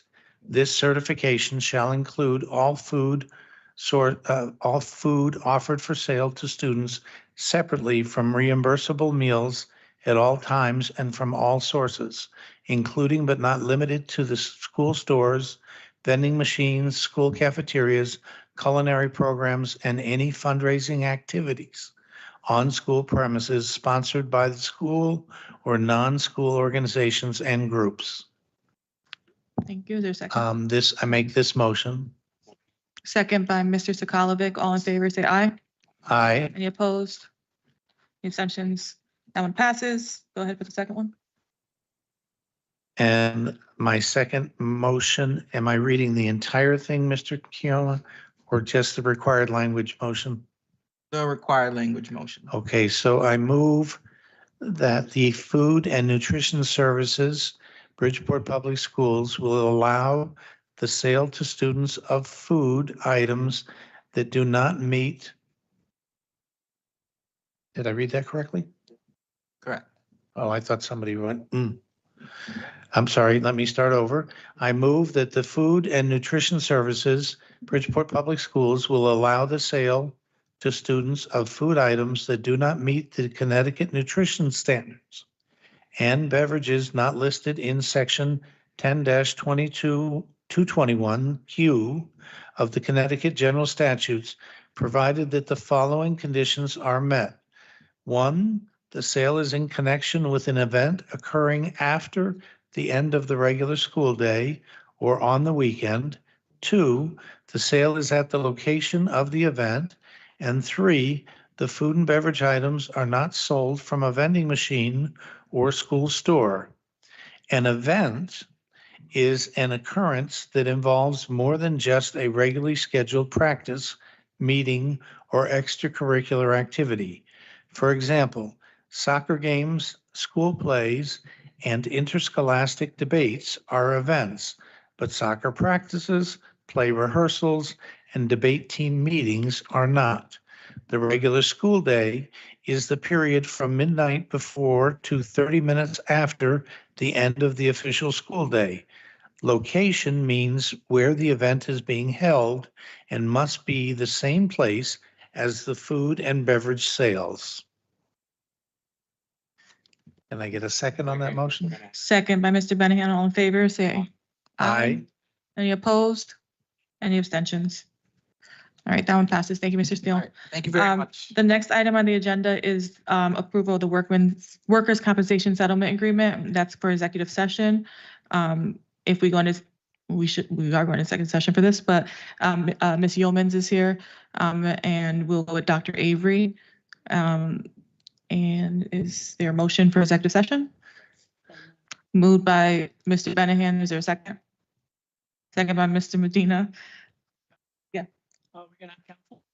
Ms. Humans. I don't think- I did. Oh, I'm sorry. You threw me off now. All in favor for executive session, say aye. Aye. Any opposed? All right, if you're online, I think Tim's or somebody's gonna send you the link if they have not already. Yes, it's on the calendar. All right.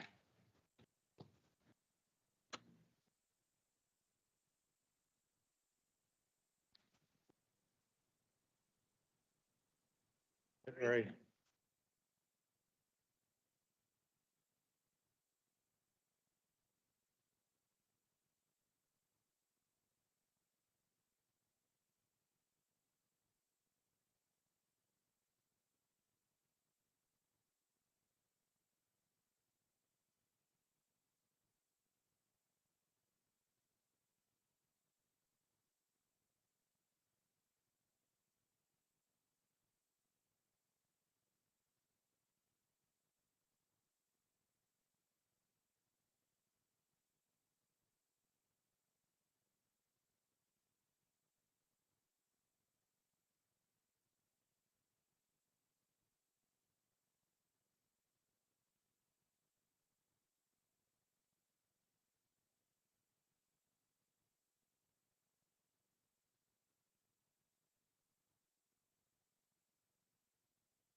All right, we're coming back from session. Is there a motion? Anyone making a motion? Mr. Kolovik.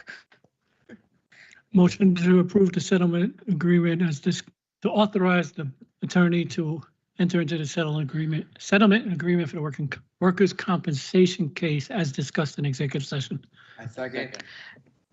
You got that, John? That motion? Okay. Made by Mrs. Kolovik, seconded by Mr. Benahan. All in favor, say aye. Any opposed? Any abstentions? All right, that one passes. Next item on the agenda is the approval of the graduation venue. Dr. Avery, are you speaking to that or? Yes. Okay. Under separate cover, you should have the options for the venue use for graduation this year. I kind of wanted to make sure I have an opportunity to kind of explore those options with the board and give you the preferred option by the high school campus principals for graduation. Option one, and Tim is going to be assisting me, but I'll take the lead. Option one is the amphitheater. The cost of that would be $40,000, which is above my my allotted payment amount. And so I want to make sure that I put this before the board. If we do the amphitheater, the date would be, Tim, June 16th or 17th? Yes, the move, it would move to June 16th or June 17th. That's Monday or Tuesday. Because currently we are looking at It's Friday, the 13th. June 13th. Yes. Option two, all graduations at the Kennedy Stadium. The cost would be $3,000 for rental and stage and chairs. And then that would be June 13th. Option three is a mixed venue, being able to have Central Harding, Fairchild Wheeler on Friday, June 13th, with a cost of $3,655 for rental stage and chairs. Graduation at the Klein, it would be Bastick and BMA on Tuesday, June 10th, cost of $1,738.79 times 2, which is a total of $3,477.58. The total cost for the mixed use venues is $7,132.58. And so again, Tim, if you want to kind of run down some of the additional details for the board, and then we can have a discussion around that. Absolutely. So initially we were looking at the Sacred Heart venue. So they were going to be able to house all 5 on June 13th. We knew that when we sent out the save the date, that Central would be a viable option as a backup. So we were not concerned that if the logistics did not work, we can utilize Central. It turns out that they could not house all 5 on the same day. So we brought it back to the schools. The schools did prefer to do it at the amphitheater, but we wanted to present it to the board to make that final decision. Any questions? Ms. Extra-Mera Jimenez. How much is your allotted money for the graduations? Well, for me, based on policy, I can't approve anything above $25,000. Anything above $25,000 has to come to the board for approval. So I wanted to kind of, explore the options, because the preferred option by the high school principals would be to have all of them together, which is over my allowed amount to spend. And so if the board preferred that we have them all together, they would allow me to enter into a contract over the $25,000. There were some issues last year historically that the things that were not followed, and I want to make sure that I followed those this year. And then, possibility next year we have an option to look at some additional other options. But again, I wanted to kind of explore this particular year. There's been a lot of things in front of making a decision, and we're kind of late in the decision process. So I'm trying to see what I can do to kind of get a collaborative perspective to be able to consider, the different options. Understood. I'm just wondering if we're very constrained with funding. We're making difficult decisions tonight. So I'm wondering if that money was allotted and put aside somewhere? And if so, how much is that? So that can help us determine which option here is most suitable. There's not, I don't have, Anisha can kind of come up and talk a little bit about that. It's really based on policy and the requirements of the superintendent to move anything above the $25,000 before the board. And due to the fact of historically had issues last year, I just wanted to kind of vet that out a little bit more and for us to collectively come together to decide on how we're going to do it. We have 3 options and any one of these options would be something that we can do, but I wanted to kind of make sure that we, so you want to talk about that, Nestor? Yeah, I could talk about it. Through Madam Chair. Basically, there's no set amount. I mean, the bottom line, it doesn't really matter if the money is set aside or earmarked. At the end of the day, you're spending the money. So you really shouldn't go by that money has been earmarked, in my own opinion. Under the financial condition or constraint that the district is on, you have the option to do it at Central High School, one-day event, $7,000. Have the option of spending $40,000. That's what it boils down to. You have any more questions? No, I'm good. Thank you. Mr. Medina? Try again. All right. Thank you. Were any other communications done with Sacred Heart University? I know that you guys spoke only specifically to the June 13th date and that weren't able to do all 5 on that date. Was there anything, because I see, I guess there was a mix number that you gave, that's 2 locations or that's mix in 2 different dates, correct? Yeah, days. 2 days. So was that option actually discussed specifically with Sacred Heart University also, or no? So they, the board only wants to do 2 graduations a day. So technically it would take 3 days to do graduation, but there's also some fees associated with doing graduation in Fairfield that we would have to occur. So there's the fee of there's town fees that we have to pay. So while they won't charge us rent, the stage, meaning that we would have to get the stage for 3 days. There are things that would happen that if we would to go further out would actually be more costly for us. You're talking about traffic control, you're talking about security, some other additional things that once they couldn't really have viable dates for us, we kind of pivot to the other options. Okay, respectfully so, do we have those numbers?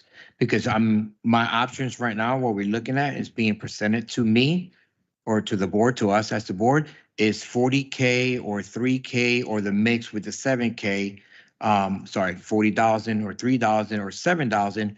Well, if the Sacred Heart is coming in at 25K or 35,000 or 25,000, I don't know. I don't know the numbers. So, you know, this is why I'm asking, if it is 3 days, what is the cost per day for an event over there? Because I can't match, you know, I need to compare apples to apples and stuff. So that's my question. Understood. That's why. Yes. So so one thing is the date. So the date. So February 3rd, the 13th was presented by Sacred Heart. So the issue would be also the date of they don't have the availability dates that we would need. The second thing is, so there's the rental of the tent. There's the town permits that we would have to pay each time. So because it's not in Bridgeport, there are town permits for Fairfield of $5,000 that we would have to pay each time that we hold it in a different day. There's we have to pay the fire marshal. We have to pay the audio visual person. I think it's a total of $6,500. So there's costs that we $6,500. So $6,500 for what? For the audio and visual art production. So and these are per day. Per day. Well, this is the cost that this is what we were quoted. Yes, as per day. Per day. Yes, per day. Okay. Got you. And that's why we didn't really bring Sacred Heart. Well, that's why we need those numbers, just to know, because if we don't act, we don't know. So like right there, I appreciate that. Thank you, Timothy. Because that's like 15 and then another 18. So we're already looking at, you know, a higher cost. So that's why I want to know that when we go, I'll make the informed decisions. Thank you. Mr. Sokolovic? Yes, have we reached out to any other venues like the Total Mortgage Arena? It's right across the street from there. It's on the list. Yes, we reached out to, and I think on the second page, it shows everything that we reached out to. We reached out to the Total Mortgage Arena. We've reached out to the Klein. We've reached out to the universities. University of We've- Bridgeport Amphitheater. University of Bridgeport Amphitheater. We've looked at the possibility of doing it at Harding, which is not an option because of the guests. The guests would not be able to fit in that location. We also looked at University of Bridgeport. We looked at every option in the area. And, we've done a graduation before at Kennedy Field. That's Central's Field, right? Yes. Yeah, we've done that before. It went quite well. Other towns do it outdoors. Fairfield last year did it. Unfortunately, they had rain, but Fairfield is a much more wealthy town than ours, and they were quite frugal with their dollars because they wanted to get into the classrooms. Any money spent on a ceremony. Unfortunately, I love the amphitheater. I love the pomp and circumstances. My son's going to be graduating next year, but that's a luxury we cannot afford right now. So I would support the Kennedy venue. Kennedy Stadium. Mr. Benahan? All right, I see so many numbers and I get confused. Let's go to the point. How much is going to be for the Sacred Heart? For Sacred Heart, it's very hard. Not an option. It's not an No, option. no. Yeah, it's not an option, which is. The options are, one, the Wait, amphitheater. pause. There is all the numbers are in the packet. There's a, That's what I'm looking for. I don't Yeah, see yeah. it. it's in the agenda, but go ahead and Okay. just want to let you. Yes, option one is the amphitheater, $40,000, two different dates. Option two is all graduation at the Kennedy Stadium, $3,000 cost, June 13th. Option three is mixed venues, graduation at the Kennedy Stadium, Central, Harding, Fairchild on Friday, June 13th, cost $3,655. Graduation at the Klein, Bassick and BMA, June the 10th. Cost is $3,477.38. And total cost for option three is $7,132.58. So the two viable options is option two and three. I would like to, option one is viable too if the board approves that. So the preferred option is one from high school principals, but option two and three are viable. So whatever decision we can go with, we will make it work, communicate it effective tomorrow, and we will get everything.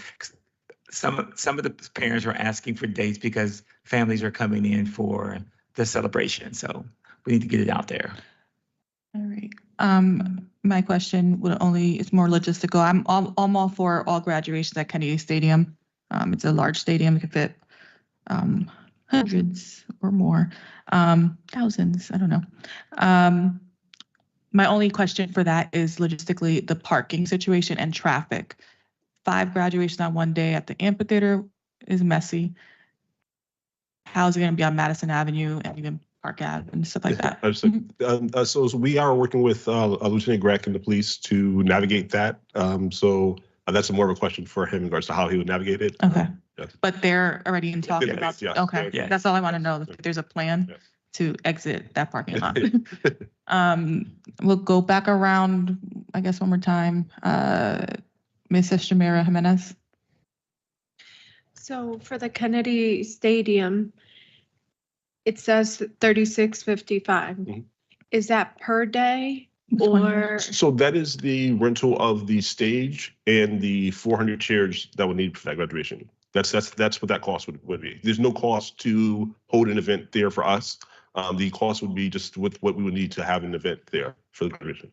So would 3655 be the rental of the stadium, the chairs for 3 days? The stadium itself, we don't pay for the stadium. We're the stage. The stage, yes, the stage and the chairs, yes.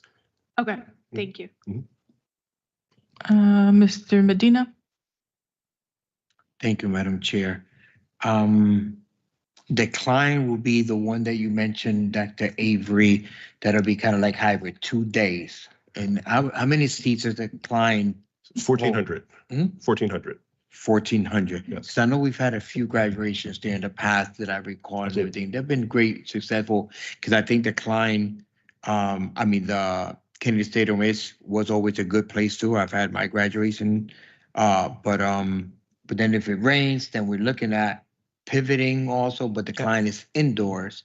So I would ask you, with Dr. Avery, like, you know, I mean, I know it's better to do the amphitheater. I would love to say, let's go to the amphitheater and we'll pay for it, but I don't have $40,000. But if we do, you know, between the two options, 2 and 3, like we talked about, I mean, where would you be leading towards? But I if like we the did, indoors. if we did either option 2 or option 3, because some of those sites are outdoors, we'd have to get a rain.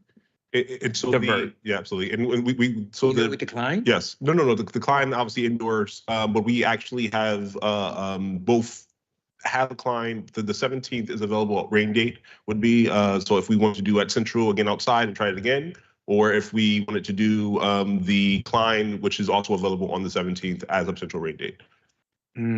Gotcha. I understand. And that. But it would limit the amount of tickets that we would give. So instead of having, you know, especially for a Central, it would limit. Yeah, That it limits the tickets as far as participation, unfortunately. So Central will give it, Kennedy Stadium will give it a, you know, open house, everybody. And the client will limit it. Do we know a number that we're thinking of? So it's I don't have a number specifically per graduation class. But if you were to go by last year's numbers, I think it was like basic was like 217. So you're saying 217 in the seats with staff. You're probably saying maybe 3, 4. Yeah, that's gotcha. Mm-hmm. Mr. Traber? Yeah, I want to applaud you for the work you've done. Clearly, you've looked at all angles of this, and I appreciate the information you're providing us, Tim, and Dr. Avery.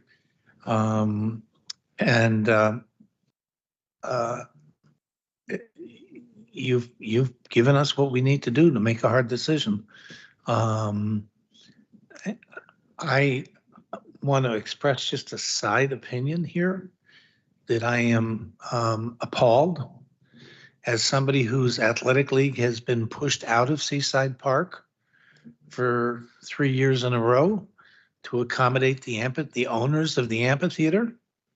Our public park gets given to them to run a festival, a music festival every fall, that they can't come up with a free, you know, donation to the city of Bridgeport for the children to graduate is appalling to me.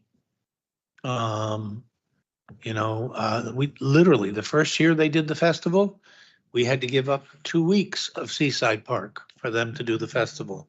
And then they decided that wasn't enough, so they canceled all recreational sports in the fall, from Labor Day till November. Adults, children, everybody, get out of Seaside Park. They're doing a festival. So, you know, I just think this is outrageous that they can't come up with contributing a stadium to us for free, the amphitheater.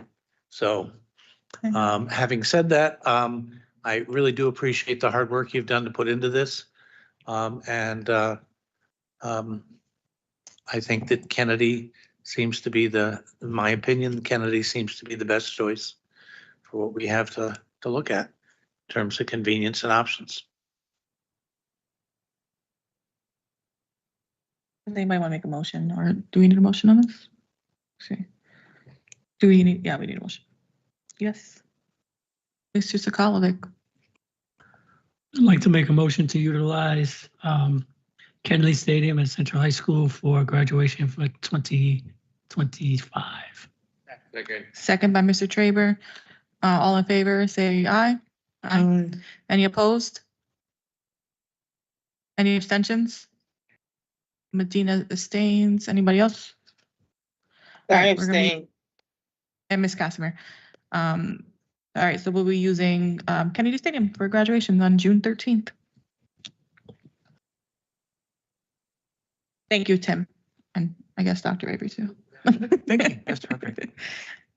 All righty. The next item on the agenda is just the approval of the board goals that we set during our training 2 trainings ago.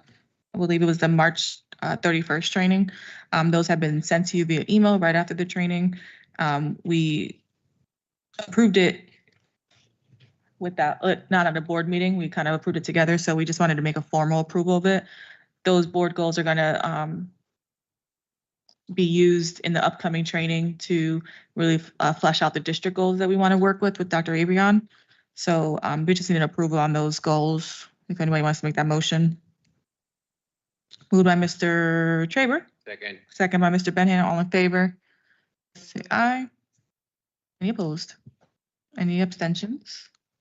That one passes. All right. The next one is approval of a calendar to implement mandated policies. This was discussed in the policy committee, last policy committee. Do you have the actual dates you have, Mr. Medina, for this? I know, I think, I don't know if you were able to send it to Danielle. She had emailed you about it, but the dates that you were looking for. Yes. Yes. Let me get your mic on, sorry. Our last board meeting, it was the Friday before our last board meeting that we were suggesting as a date for the a deadline. So I believe our last board meeting is set up, I want to say it's June 23rd, so I think it was June 20th. But I want to give reference if anybody remembers what's the Last board meeting is June 9th. June 9? Mhm. So thank you very much, Madam Chair. So that will be the 6th, June 6th. Because I know that's where we're falling. You want the approval of the calendar on the last board meeting, the June 9th? For the Approval of all the, I'm sorry.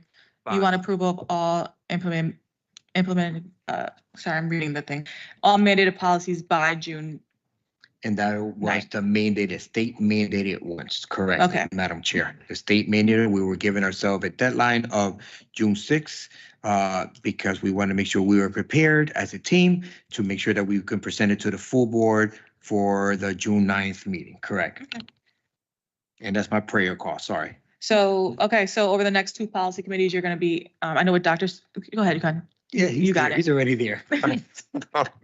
Oh, no, just prepping for the actual. Questions? Oh, Yes, okay. policy conversation. Oh, okay, you're ready. All right. So over the next two policy committees, you will be implementing the rest of the 16, I believe it was, policies, and then bring it before the board over the course. Okay. So like this is just a training thing from training. So we're just gonna approve that calendar. If there's a motion. So moved? Moved by Mr. Medina. Yes. I really had a blank there. It's okay, it's late. Mr. Benningham, you seconded it. All in favor, say aye. Any opposed? Any abstentions? All right. Now we get to the second read of the following two policies. Alcohol use, drugs and tobacco, including performance enhancing substances, P 5131, and the non-discrimination policy. Mr. Medina? No. Mr. Sukalovic?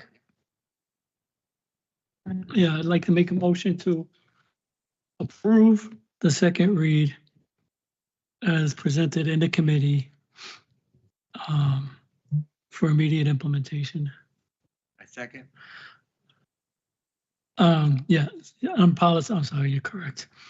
Policy number PS 131, alcohol, drug use, and a non-discrimination policy. And the next one I'll have to handle separately. All right, so the motion was to approve the second read of the alcohol use, drugs, and tobacco policy, PF 131, and the non-discrimination policy. Is that correct? Yes. Okay. Is there a second? I apologize, Madam Chair. Yes. Correction, I think it's P5. Oh, I said F, I'm sorry. I think I Ms. Casimir, I know you're gonna get all my notes here and tell me about them later, about my mishaps here. No, P 5131. All right. Sorry. Discussion. It's late. Any discussion on these? Yes, real quick. Yeah, these policies are mandated by the state. They are boilerplate. They've been presented us through CABE. They've been thoroughly vetted in committee. It's been approved in committee. So that interest of time, I suggest we just approve them as presented and as in our pocket because there's really nothing we can change. This is just basically boilerplate. That's all. All right, any further debate? All right, all in favor, say aye. Aye. Any opposed? Any abstentions? All right. The next one is the approval to suspend bylaw 9310 for the purpose of immediate implementation of the following policies. Restorative practices, FAFSA completion program, gifted and talented students, preschool, special education, duty-free lunch, physical exercise and discipline, and health education programs. Is there a motion to suspend the bylaws? So move. Moved by Mr. Medina, seconded by Mr. Benahan. Any debate on those policies? All right, all in favor? Say aye. Any opposed? Any abstentions? All right, that passes. Madam Chair, Yes. just a quick point of information, and I requested the superintendent, could you see that these get on the website immediately so they don't get lost, please? Thank you. Yes, we'll take care of that. Dr. Saki, thanks for that amazing presentation. Thank See you. you next Thank you. time. Fantastic. Thank you. All right. The next item on the agenda is, you ready, Mr. Nicole? All right. Yes, do you have a question? Oh, there's a point. Go ahead, Mr. Medina. Yes, just want to make sure we just approved to suspend the bylaws only right now, so we have not gone to approve For the these purpose of bylaws. immediate I'm implementation. sorry? Oh. Just want to make sure we Oh. just moved. You want to respect, Madam Chair, I just Mhm. want to make sure I understood. We Good, you just can make did. the motion then. Yes, we made a motion to approve the suspension of the bylaws for we can skip sending them back for a second read. So we suspended the bylaws, but now I would like to make a motion to move line, Just read them like risk. yep, restorative practice P 5144.12A, and then FSA completion program P 6148B, also P 6172.1A and PS 61717.2B and P 4113.12, also P 51444.4A, P 6142.10, to the full board for approval for immediate implementation. Again, these, yeah. Seconded by Mrs. Kolovik. Thank you. As the maker of the motion, we just want to present to the board, to the full board of my colleagues, that these are state mandates. Again, we went through them in committee. We make sure that all the dots were crossed, all the i's were dotted, every name was implemented as far as if there was a staff person or a position person instead, to make sure. And these are state mandates presented to us by CAPE and brought to full committee with full approval. So I would like to have you guys just, let's come to All an in agreement. favor? Aye. Any opposed? Any abstentions? All right. Next item on the agenda is approval of additional eliminations to reduce budgetary needs for the fiscal year 25 and 26. Mr. Nicole. Good evening, everyone. Good evening, all board members. I kind of recapped the budget gap closing options based on the $30 million that's still outstanding. We did amend, Dr. Avery and I went through and we amended some options. So what we did, I'm going to highlight the ones we modified or changed. Item number 2 is state special education increase in reimbursement to municipalities. What happened here, the State Budget and Appropriation Committee proposed $124 million this statewide, additional $124 million towards helping all the towns on special education reimbursement. So what I did, I prorated that $124 million based on Bridgeport's share of $40 million that we received this year. Basically, it translates to that all things being equal, Bridgeport will get $5.8 million out of that $124 million that's been earmarked for the entire state. So that's the best we can get out of the Senate Bill SB 1511. If there's no question, again, that 5.8 is contingent upon all the state legislative bodies approving that 124 million. It's also contingent upon the governor approving it and not vetoing it. I just needed to put it out there. But from what I understand, the 124 million was adopted by the Budget and Appropriation Committee, and it was supported by both bipartisan party, meaning the Republicans and the Democrats. So it stands a chance to prevail. Again, it stands a chance, but it's not guaranteed. Just want to put it out there. So the next one is item number 4, which is district-wide follow union concessions. We brought it up, and Dr. Avery did call the union members. It was not a fruitful conversation. Let me put it that way.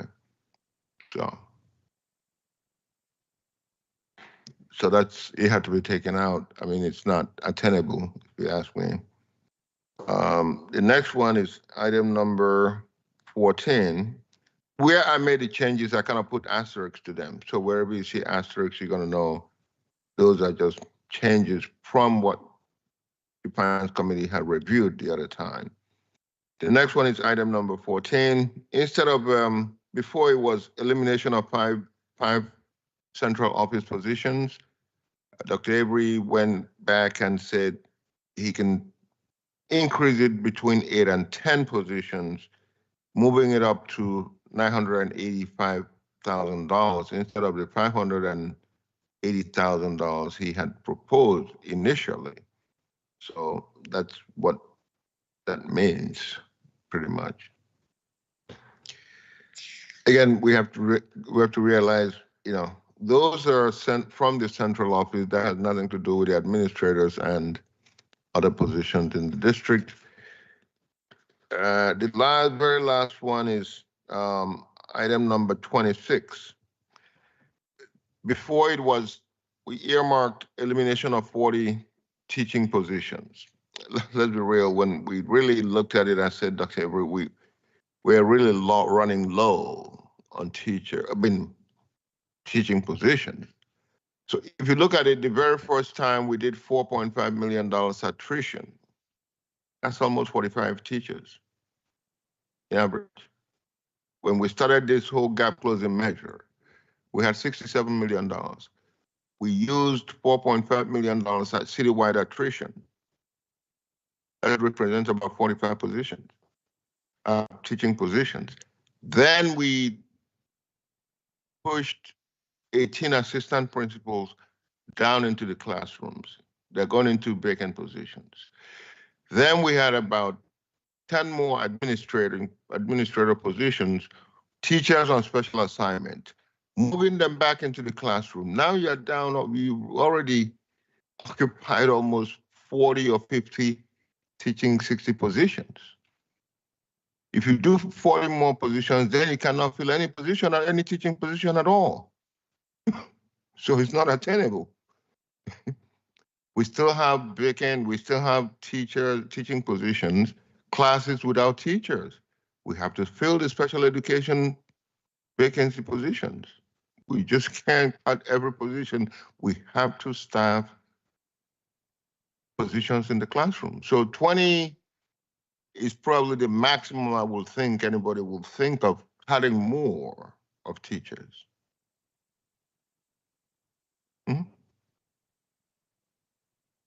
To me, that's actually pushing the envelope, but that's as severe as you can get. Have math teachers, we have, it's hard to find teachers in the shortage areas. So we have to pay them. to bring them on board. So 20 to me is the maximum push, if you ask me. That's about the maximum, to be very honest with everyone. Yes, we know we're in financial hardship, but we should not lose focus as to what's attainable and what's not attainable. Yeah.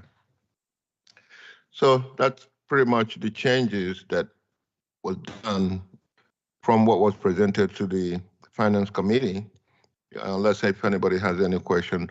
But at the end of the day, with all those changes, you're ending up with $28 million and possible, assuming the board approves all these gap closing measures, you're ending up with $28 million total gap closing measures on the table here.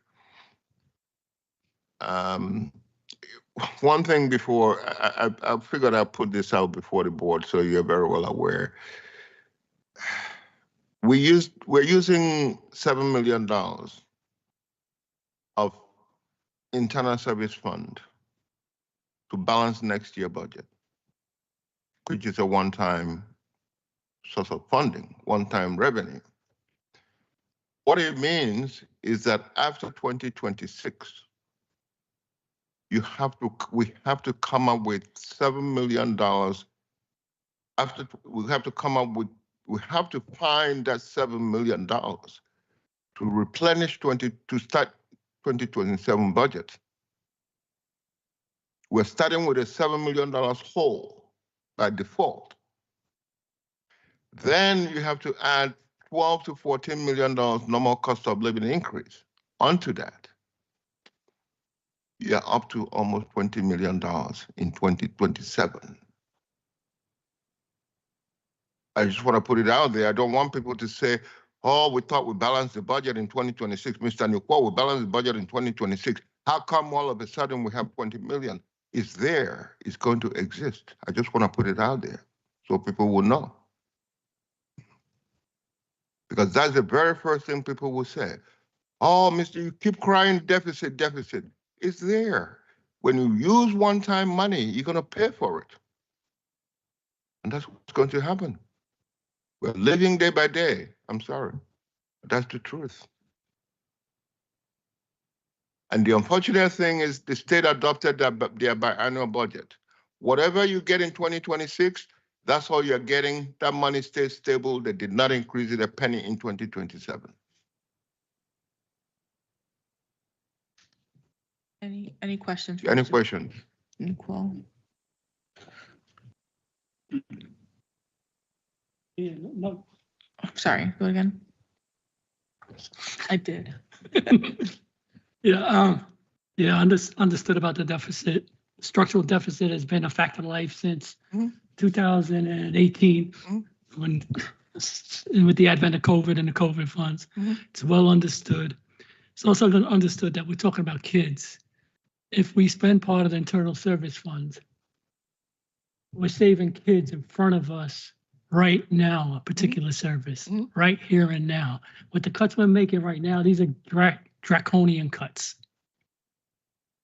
It is my hope and prayer that this is a wake-up call to the people of Bridgeport, to the people of Connecticut, that our schools need to be adequately funded. It's not why we're cutting it, but we are mandated by state law to have a balanced budget. We're not mandated to have an internal service fund. Now, it may seem like even the state has said we spent money irresponsible. We shouldn't spend one-time funds for recurring expenses. But how many thousands of children received psychological services? How many thousands of children received social work services? How many thousands of children had a computer device that never had them before? These will benefit these children for the rest of their lives. I think, and that's just to address the deficit part. And yes, it's been noted, structural deficit. I will be the first one to defend you in 2027 if Governor Ned Lamont and Mayor Joe Ganim continue to underfund our school district and hurting our children. I will say Mr. Newquo told us that we were doing it. Mark that date on April 28th. Mr. Sokolovich is going to defend Mr. Newquo. All right. Mrs. Stramira Jimenez. I had a quick question. So I see our deficit closing measures has to be $28 million, but what we have in front of us is just short. It's $19.2 million. No. I'm sorry. You have to add, okay, you have to add the revenues and the expenditures to get to 28 million. The revenues are categorized separately. Expenditures are, it doesn't matter, either funding source reduces the deficit. When you get more revenues, you appropriate more expenditures. So it takes care of that expenditure need. If you reduce expenditures, you kind of lower your burden. So you have to combine the total revenues of 8.8 million plus the total expenditure reduction of 19 million to get to $28 million total cumulative gap or deficit closing measure. Yep. The combination of both. Just to clarify, the outstanding total deficit now is $30 million.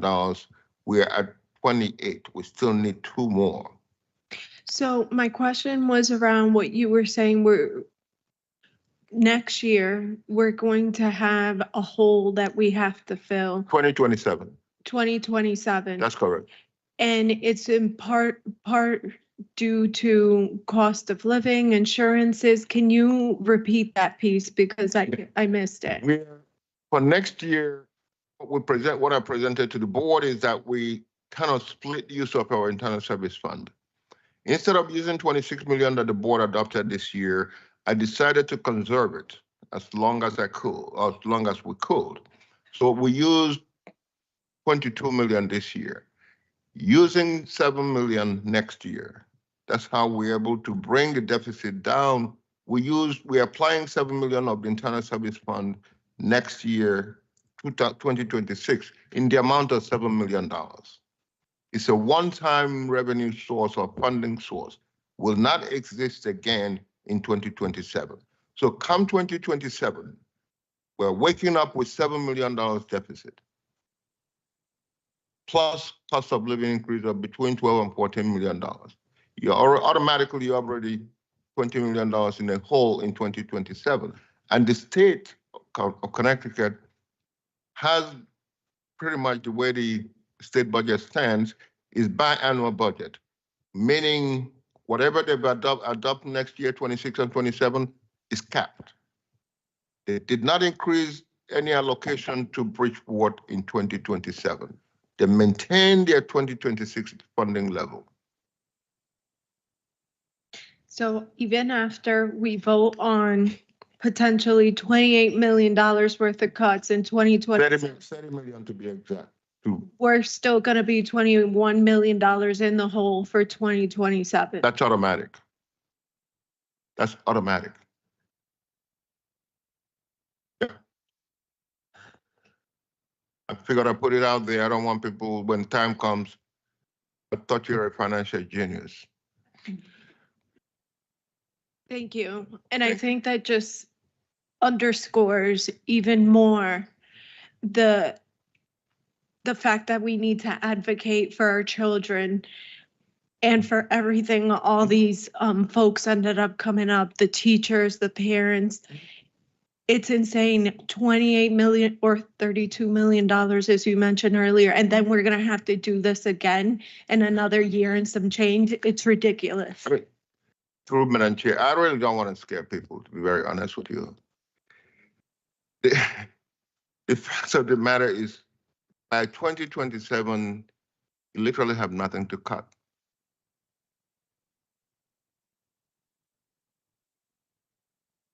I'm being honest. Understood. Do you have any more questions? I'm good. Mr. Traper? Yeah, I guess I understand the thrust of what you've said now several times. How much do we have in the ISF now? We used 34.4. No. How much do we have in it now? 34.4. We used all. Wait. I can only write so Okay. so fast. Okay. So we have 34.4. That's correct. And now we're using We've already drawn down $10 million. 10 this year Yes, we have to For pay, the- we have to pay bills. for the 25 25. budget. We have to pay bills. I just asked the So city the to, 24-25 budget, we used 10. this week, I asked, So now we're down to 24.4.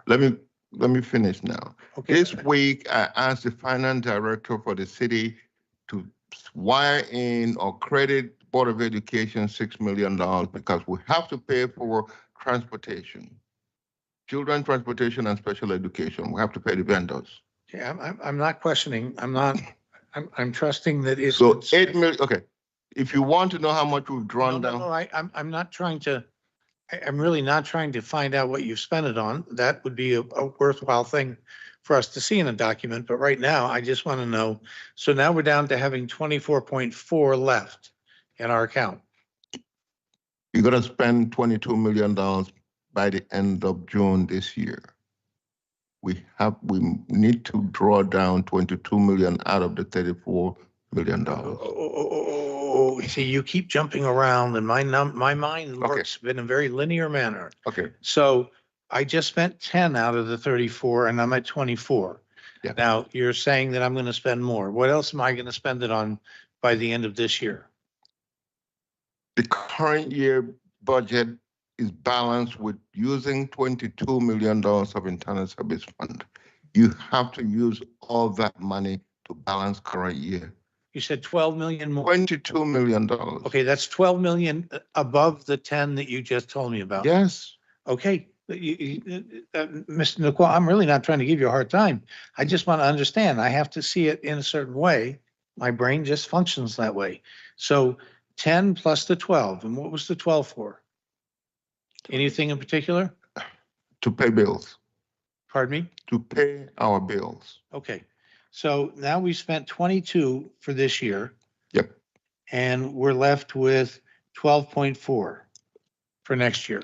And we're earmarking 7 million for next year. So we're gonna have 5.4 left as our buffer. That's correct. Okay. So for 27, we're gonna have 5.4 million left. After 27. And so, well, for the following fiscal year, the 26-27 fiscal year, we're gonna have 5.4 million left. No. Did I miss something there? Okay, 26, 27, yes, we're gonna have $5.4 million left. Okay, and this is where you and Mr. Sokolovic debate how much we should leave in that, how much is left. I'm not arguing who's right or wrong. Sure. That's that pot that you two want to argue about. How much can we leave in there and still be prudent? Okay. Got it. And then I'm looking at the last set you gave us of data and the data sheets you gave me tonight. Yep. And you've added as I was raising, not being clear, you added the $5.883, $800 that we got out of the legislative proposal on SPED. Yep. For a total of the 3 million from the city. Yep. And the 5.8 million from them. So for a total of 8.83 million in revenue That's correct. that we're going to get. Yep. From the state and the city. Yep. And then you changed some of the numbers that you just went through. And I didn't get quite all of that, but I'm not going to try and go back through that. But what I see on the second page is that you, the total potential expenditure reductions, instead of 25 million, we're down to 19 million. And a few $100,000. In expenditures, yes. Yes, we need to reduce. You have to add the expenditures and the revenues together. The 8.8 plus 19.2 million, we give you the $28 million as the total gap closing measure or deficit closing measure. Yes, sir. Yes, sir. I get that. Mhm. So, and the last time it was the 3 plus the 25 got me the 28 in your previous document. The previous document, the 5.8 was not there. Because, Right, so it was the 3 plus the 25. right, You've removed some items that we needed to, to take, the biggest one being the furloughs. that's correct. I got you, okay. And now we're looking at, being, you said you said 2 million tonight. I don't see the number on the new sheet, but on the old sheet, it was 1.9, I'm rounding up a few thousand, 1.8 million. But now you're saying we need 2 million more. That's correct, because your total deficit is, your total balance of deficit is $30 million. That's where we left it, $30 million. Now we're come up with $28 million. So when we go to the city on Thursday, we're gonna say, hey, we need 2 million more. At minimum, at Now minimum. that assumes that we get all of these Well, other. That, okay, true, Madam that we Chair. make- 25 million. That's assumed that the board approves every line item that's listed here. In these cuts. That's correct. Absolutely. So that's a big assumption. I mean, Yes. I'm not, that's a difficult, hard, big, whatever. It might not be the best adjective. I get it. Mhm. So, all right. And then.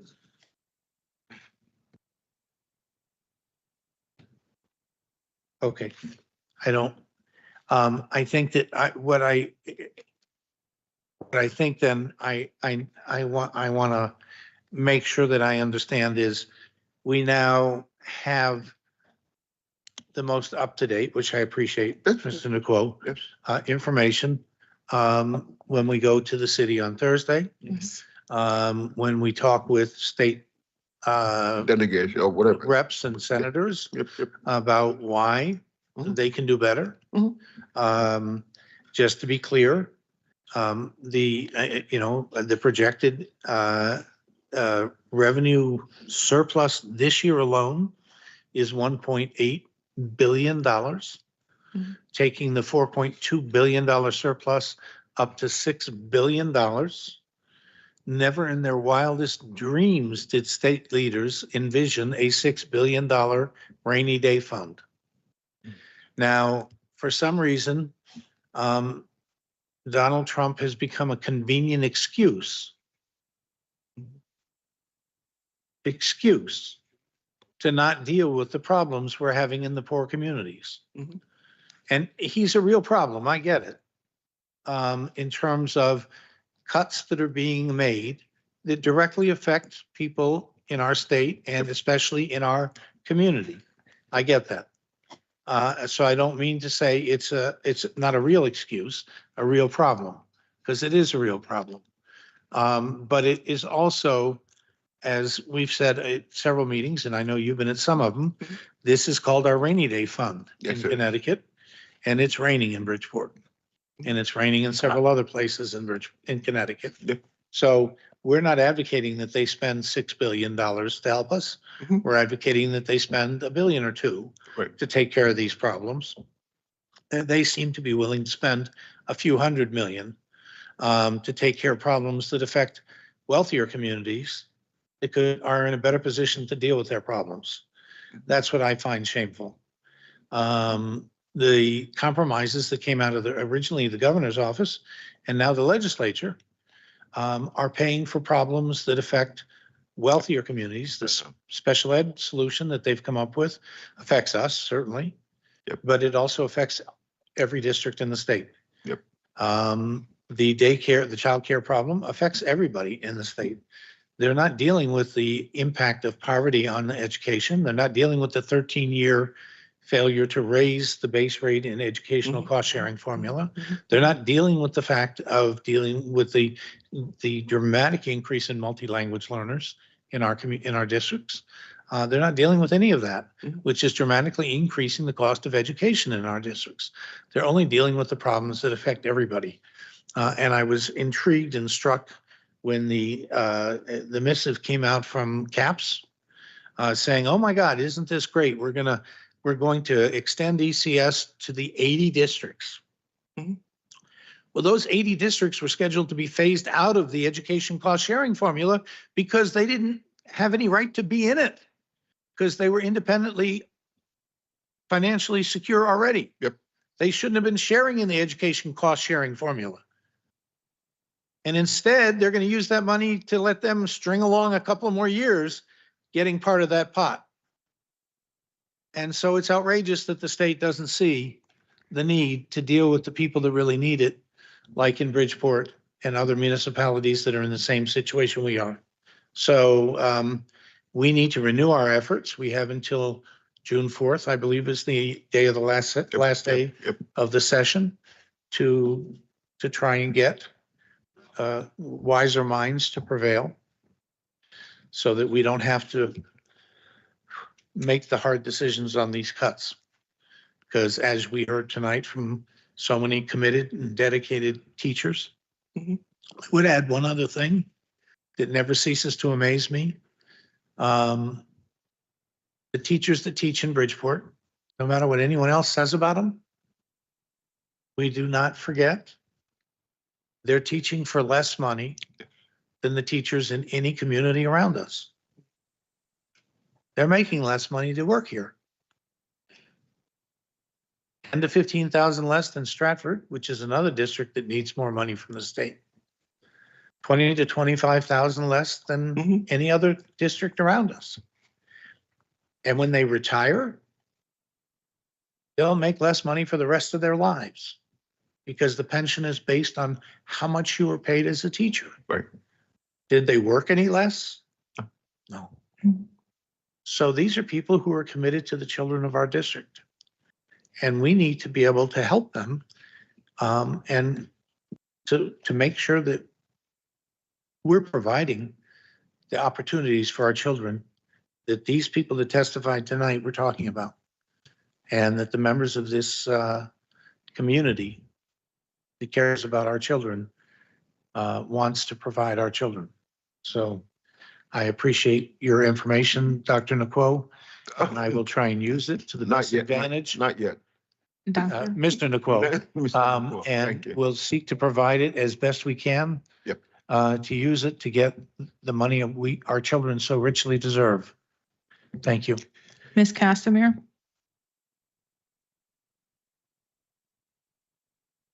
Yes, thank you. Mr. Unquo, so I got the fact that $22 million in ISF through the end of the 2027 school year. What about the 2028 school year? At that point, will the budget be balanced, or we won't need as much? What's the forecast for that? I'm just curious. Through Madam Chair, honestly, I really don't want to continue being the bad news bearer. I'm ready. Member Casimir, let's survive 2027 first. That's the only way I can put it. Okay, yes, that's fine. My last question is, can you tell us or share a little bit more at all about the district-wide furlough / concession? It was kind of like in general, and I know that they said, the answer was no, but was that after a whole bunch of negotiation, or was it just ask you this and then absolutely no to begin with no discussion? Like, just wondering if you could talk to me a little bit more about it. I think I'll leave that up to Dr. Avery. I'll leave that up to Dr. Yeah, let me jump in there. I think one of the things that these options were, I sat with the president of both unions and had the conversation about, just for you to know that this is an option that's going to be on the board. They said that's really not a viable, option, but I said I have to put it on anyway. So that's why you saw it there. we came back after my conversation with both unions, talked to Nestor regarding, this is not even viable. So let's not even pretend this needs to happen. We're already impacting cutting staff members, both on the administrative side and the teacher side. We've already impacted the classroom as much as we possibly can right now. Let's just remove that from discussion and move forward. That's why you see tonight, number 4, it's there. The amount that we were originally looking to save is there, but on the line item, you have a 0 there. Again, it's only the right thing to do, and that's kind of why we did what we did there. And so that's my quick explanation. And No, that explains it perfectly. Thank you, Dr. Avery. You're welcome. That's it, Madam Chair. Thanks. All right, Mr. Benahan.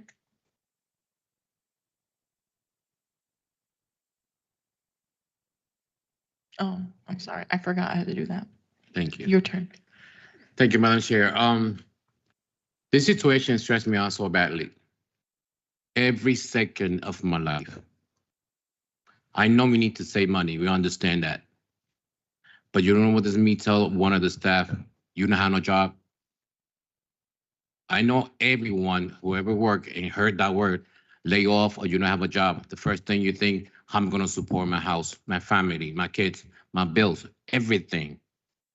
Stressed me out so badly that I know we have to save money, but whoever's going to be suffering is our staff, students, BOE, and parents, community, everyone. It's very hard to say this. It's very hard. I don't want to. I know some the board members here, they don't want to, but I know we don't have no choice. We don't have a choice. And it's always true, and I always say this, that I know the state and everyone, they see us and they listen to us, that it's always a but excuse when it's about our kids. It's always, for so many years, for years. I'll be almost 20 years in the district and we always going through this. But now this year it's more strong. And it's like I say, the students are gonna be suffering. They don't see how bad it's gonna be. You know how many kids from the street, they are in programs? You know how many kids that was in the street now they're in the school? How many kids from the street now they're working on the staff, teachers? I'm glad all these staff came tonight, principal, assistant principal, and I take it out of my hat for them and I will support them because they're not easy what they go through. And you know what's the most important thing? That these staff, teachers, principal, they stay here in Bridgeport. If they want to, they can move to another town. They can make more money if they want to. And trust me, they can make more money. I know another principal, superintendent for another town, they really called them. And they say, no, I'm not staying in Bridgeport because I care about Bridgeport. I want Bridgeport. They can leave a long time ago. But people, they don't see that. The people they're supposed to help and support, they don't see that.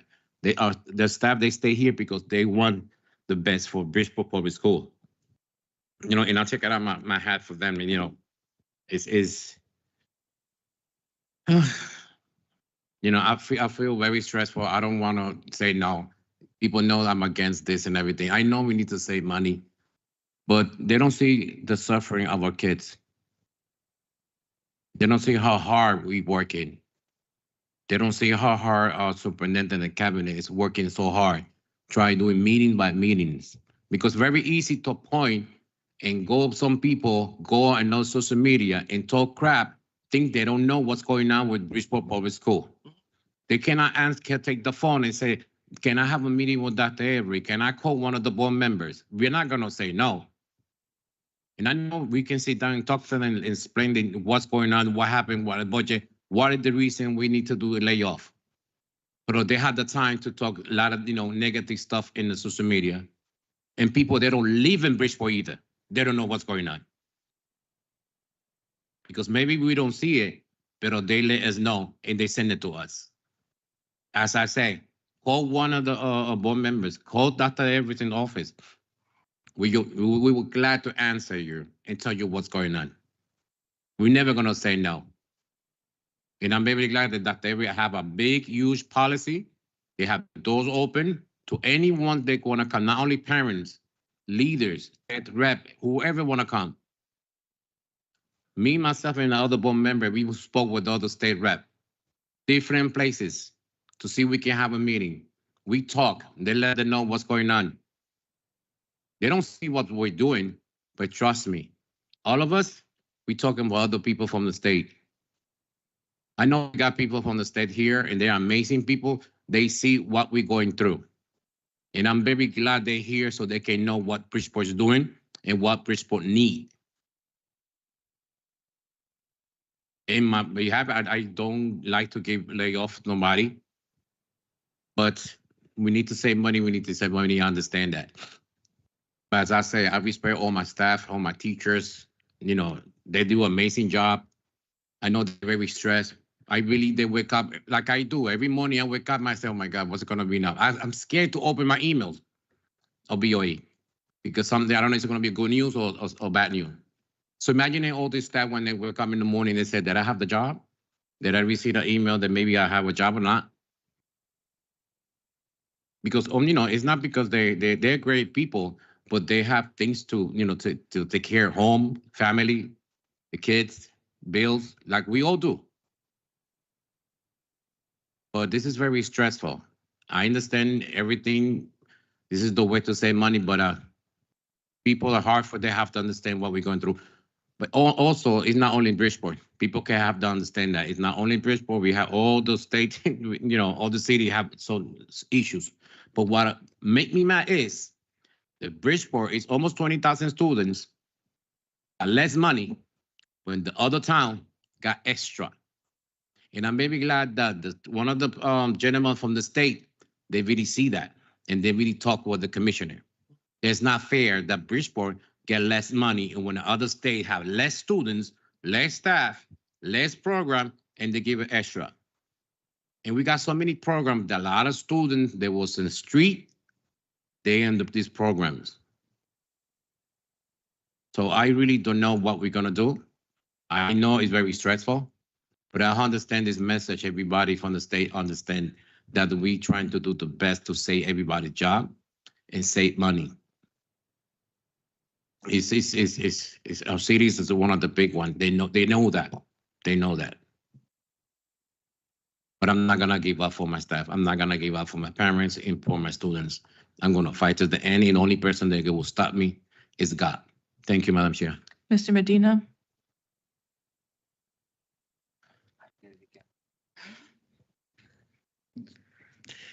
I'm sorry. I just got a quick statement and comment for the public, for the teachers, for the educators, for the superintendent, for everyone in the room.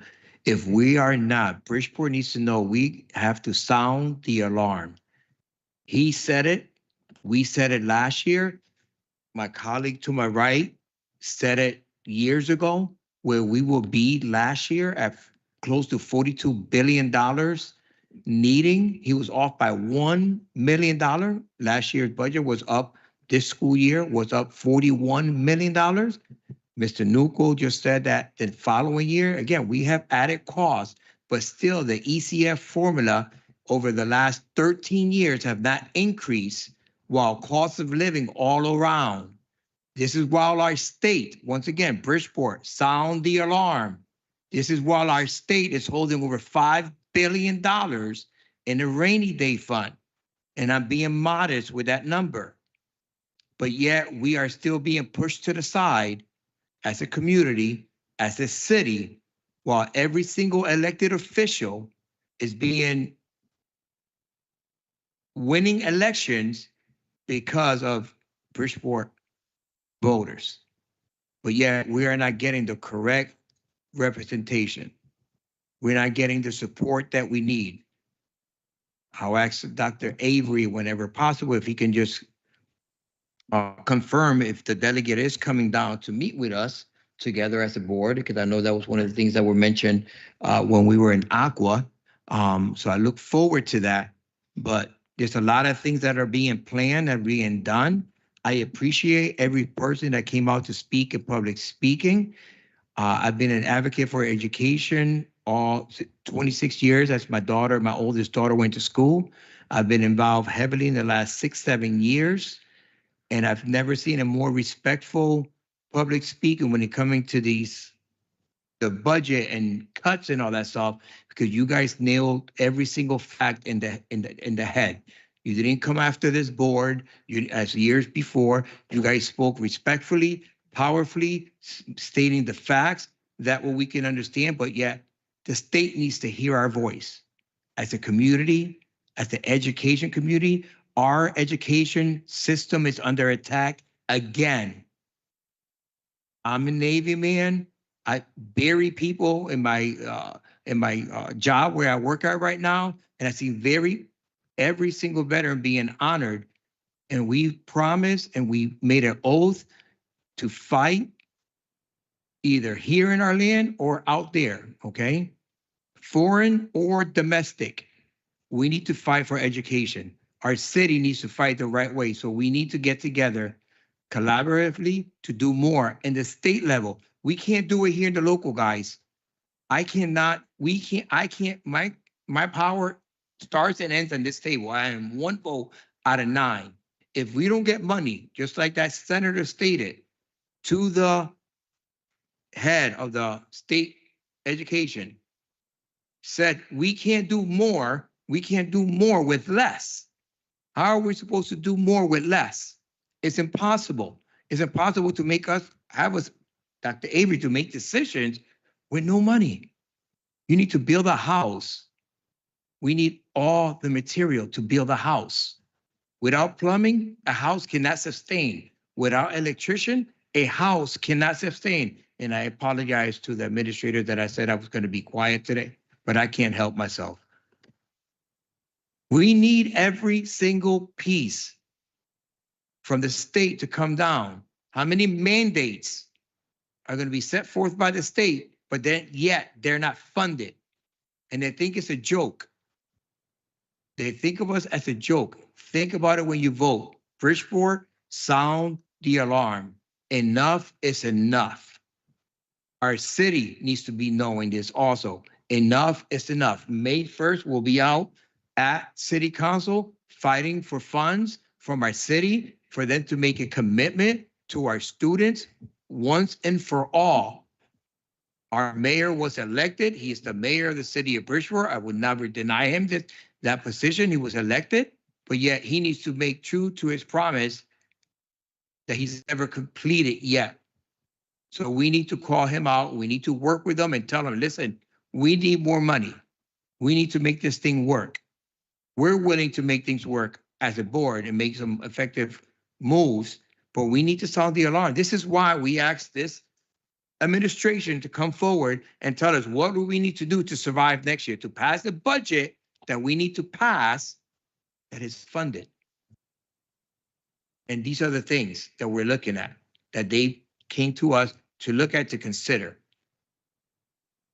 against all odds. So again, Bridgeport, sound the alarm, please. God bless you. Mr. Woodson? Yes. My questions to Mr. DeQuo. Have anybody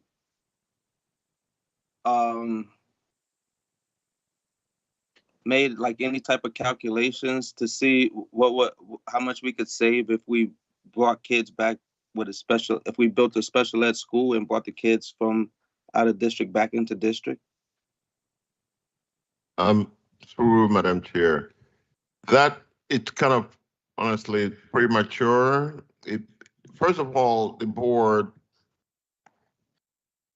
has to, or the district has to build the 2 schools and build a mega special ed school and bring special ed students back to the district as much as they can. In preparation of that, I'm gonna try to answer your question. In preparation of that, when the school is built, to make sure we're very operationally efficient. That's why if you look on this handout that I gave you, if you look on number 22, that's why Dr. Avery is boldly taking the initiative of putting $2.5 million in there as potential savings. It's not going to come easy, but That's kind of a way of getting ready for when the school is built. So efficiency will be in existence. So it will be a smooth ride or a much more efficient. Madam Chair, I think one of the things we're in the process of being able to look at those opportunities to bring kids back into the district, Mr. Medina. One of the things, I'm sorry, Mr. Woodson. One of the things that what we're working on with Effective School Solutions is to look at each individual kid.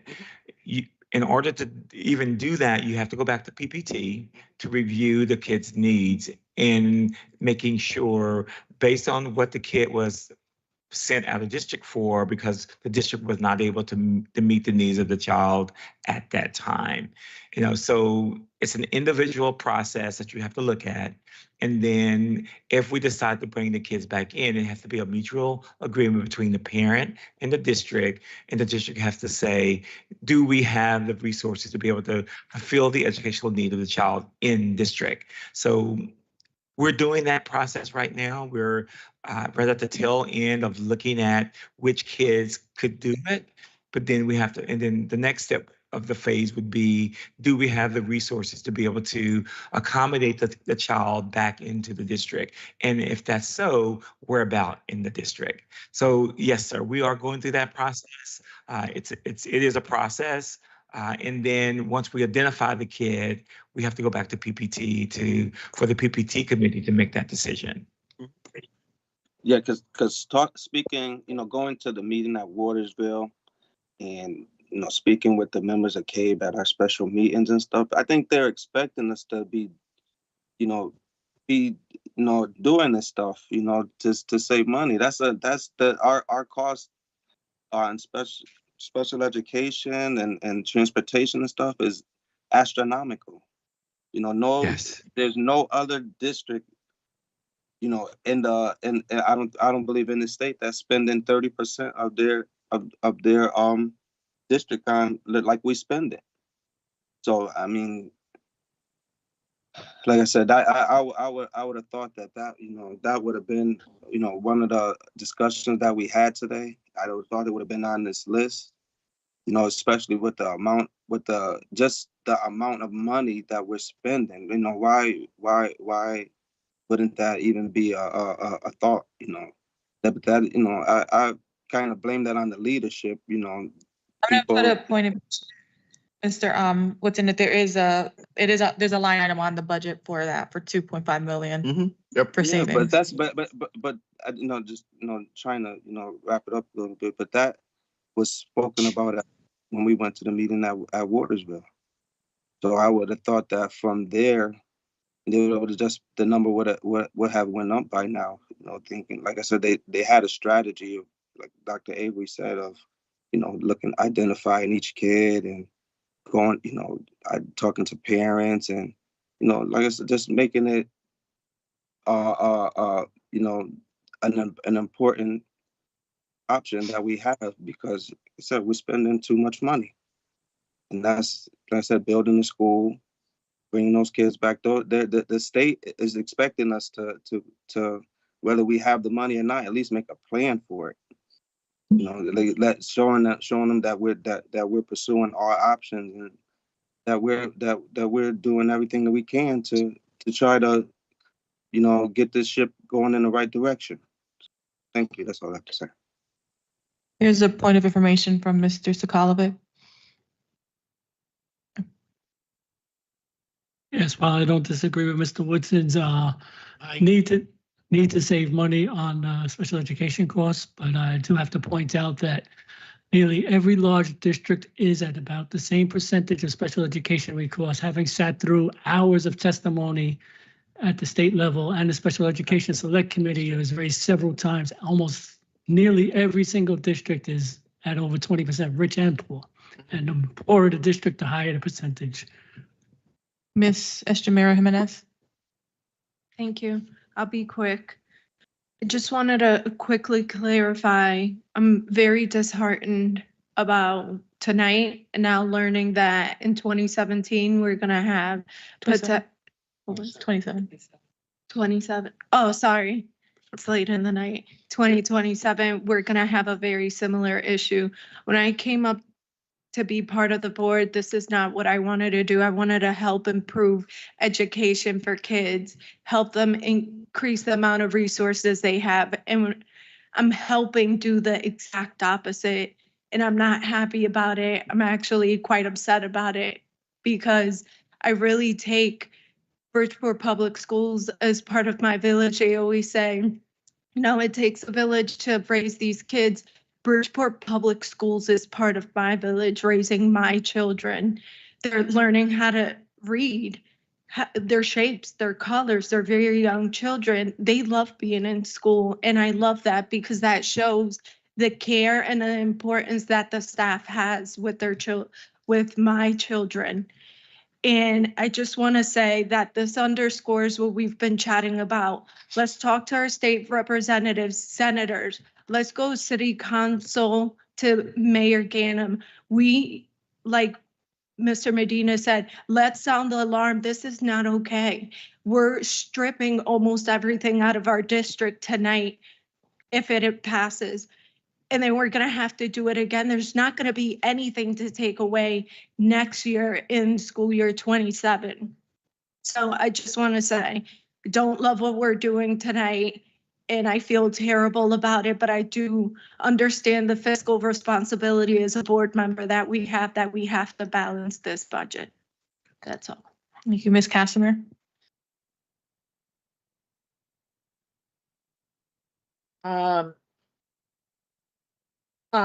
Dr. Avery, have we had any new grants come in over the last, well, at least since you've been here?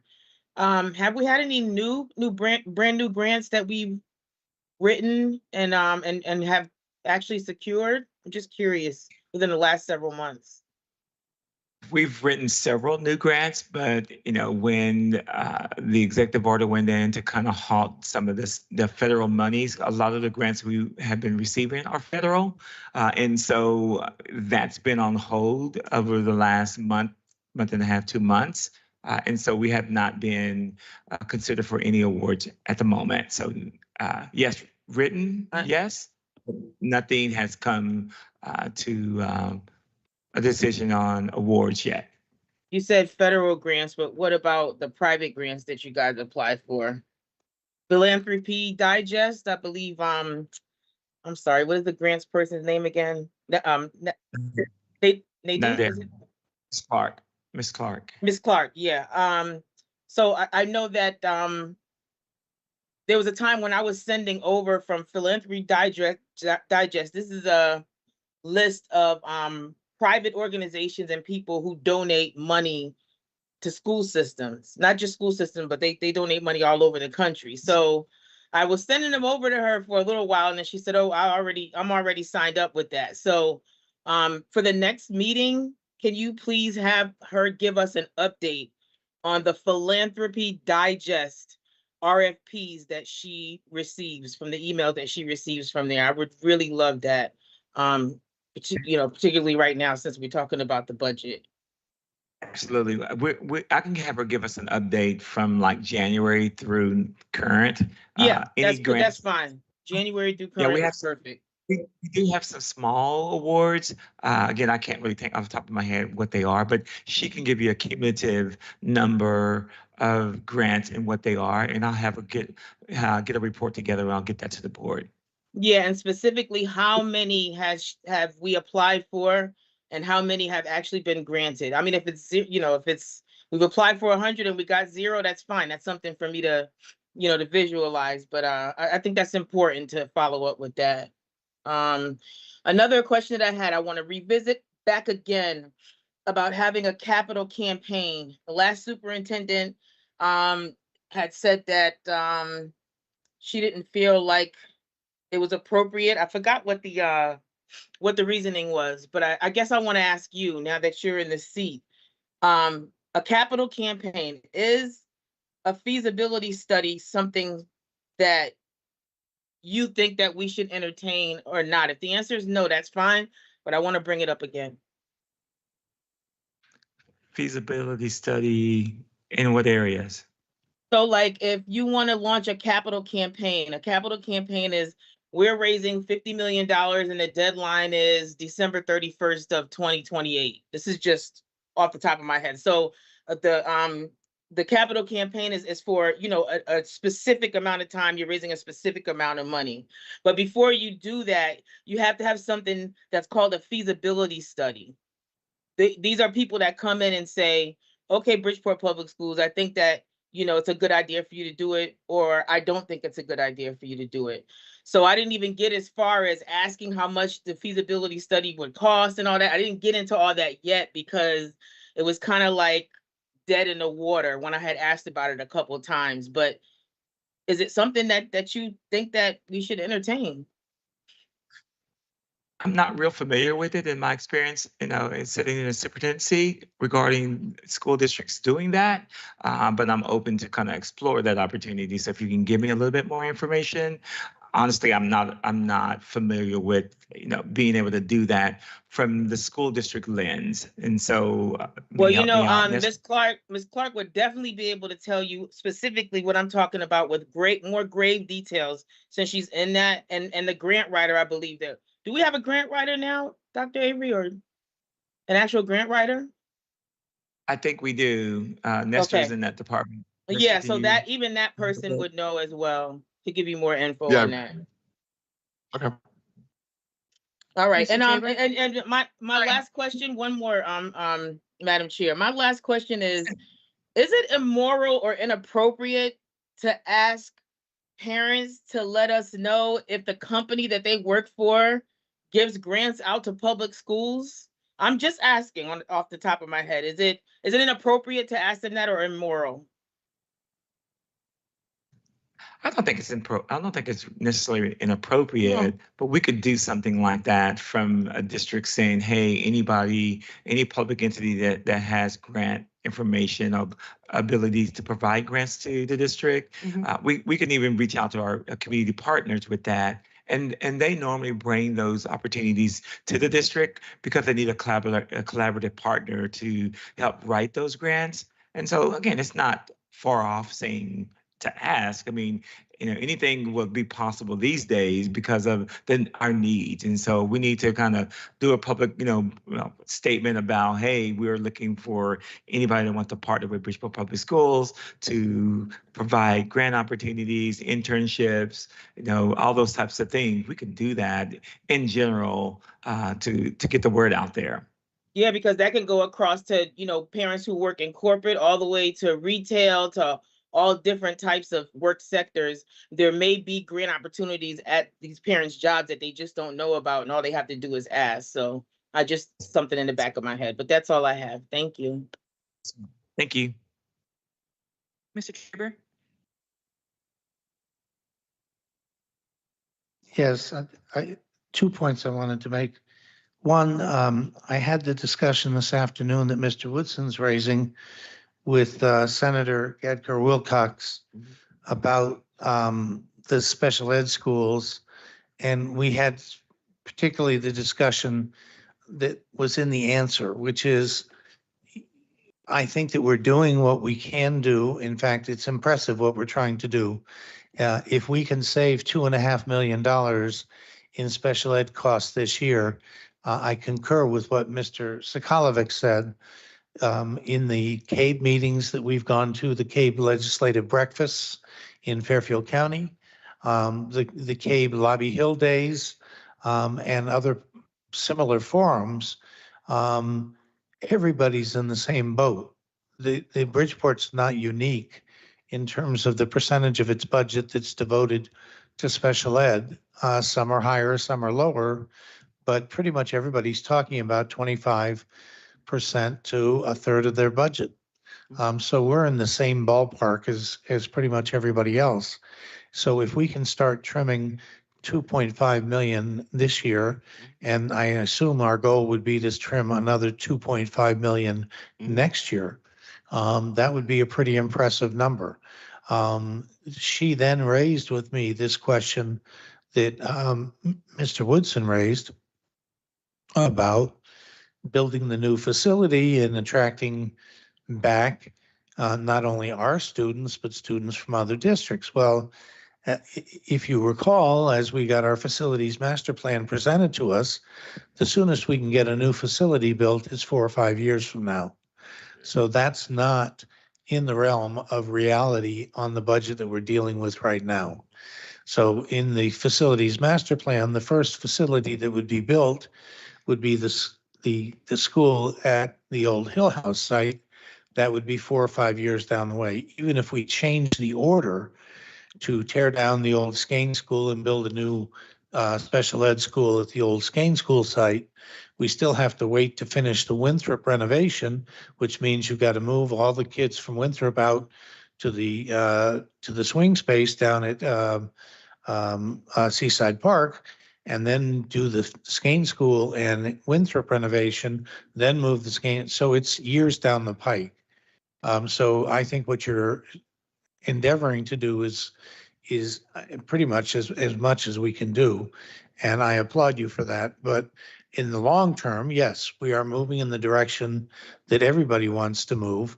Mr. Medina and I see it at the CES board meeting where they talk about trying to achieve a similar goal of trying to build a facility where they can attract business from other districts.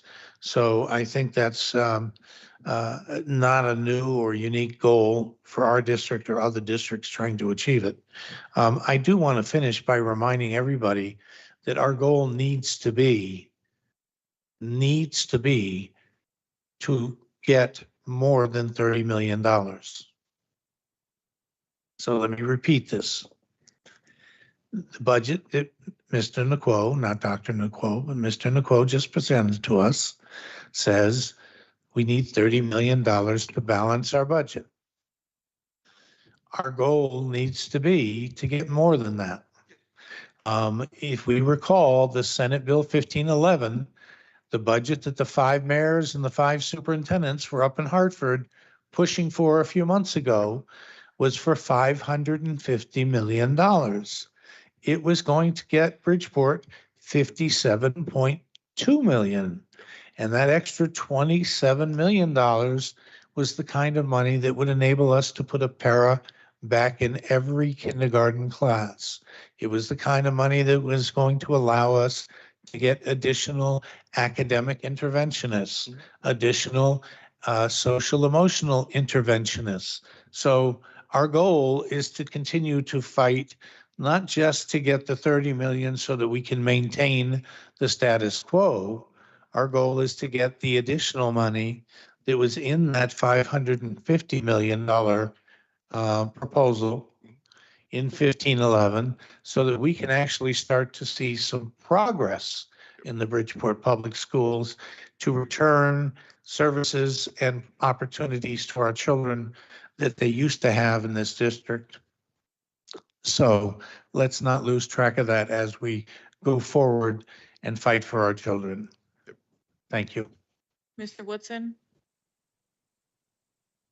Really quickly, I think we need to take into consideration Mr. McQuo's projections that Ms. Casimir asked him about, thinking down the line, Mr. Traber, you have the numbers down packed, but you're thinking like on a year-to-year basis. When you're running a business, when you're talking a multi-million-dollar business, which we're doing, you should think down the line. And if we start building the school now, when we're projected to be in a hole for the next 2, maybe 3 years, we need to start making decisions that's going to prepare us to be better, in a better position down the line. So, we got to stop thinking this year to year, hoping, praying, begging the state for funds when then, like Mr. Nicole said, the budget is already out. State budget is out. We're not getting nothing this year. So, we need to start being a little bit smarter, thinking down the line. I know I'm going to be here another 2 years. I don't know about other people, but I'm thinking for the rest of my term and stuff like that. I'm trying to make it better for me. I'm not thinking how previous boards in the past were thinking of day to day, year to year. I'm thinking about in the future. Can we set this thing up so in the future we're in a better position and we don't have to worry about $20 million budgets year to year? Thank you. Ms. Casimir? One more question. The number 24, line 24, the elimination of all 15 media library specialist positions. The word all is what kind of jumped out to me. So if this is voted on tonight to eliminate those positions, the library media specialist, which by the way is really super scary, does that mean that we won't have any more media/library specialists at all? Correct. Damn. Thank you. Who's speaking? I don't know who just said that, but that wasn't me. Oh. Well, all right. So the next person, Mr. Traber? Yeah, this is now the second time. I don't know who's speaking sometimes. Nobody's begging. You may beg. We're not begging. I heard that word come out of Miss Baptiste Perez's mouth a week ago. I'm hearing it come out of your mouth tonight. I am not going to beg with anybody. You may be begging and you and she may be begging, but I'm not intending to beg. I am going to advocate for the people of Bridgeport. Now, you may not see that as a worthwhile endeavor, but I do. And I thought that you had a little more gumption in you myself. But sir, do not categorize what I intend to do as begging. You may look at what you want to do as that, but not me. There is nothing wrong with going, the whole process is based. They pay people a lot of money to go to Hartford and lobby and argue and fight for more money for different causes. And that's what we're going to do. And we're not even going to charge that lot of money, but we're going to go up there and fight for our children. Now, you may or may not choose to join us in that fight, but that is what we're going to do for the children of our city. And we may or may not succeed in getting everything that we want, but that's what we will continue to do. And I don't appreciate it being categorized as begging. So let's be polite about how we use our words, and let's be supportive about how we're doing things. And I respect your idea about what is the better course to take, and I would appreciate the similar respect for what I think is a better course. And at one point, when you and I were talking, you thought was a good course too. But I think that going to Hartford and trying to get more money, and by the way, I would point out that when the superintendents and the mayors, including Mayor Ganem and Superintendent Avery, were up there 2 months ago, and 4 other mayors from 4 other cities and 4 other superintendents from 4 other cities were up there. They weren't begging for $550 million, and they were being supported by the Connecticut Conference of Municipalities, which is the premier lobbying firm for all of the cities in the state of Connecticut. And I think they know something about how the process works. So that's what we're doing.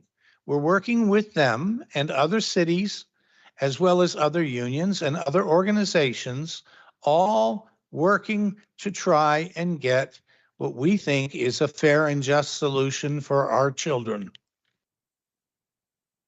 Thank you. Mr. Sokolovic?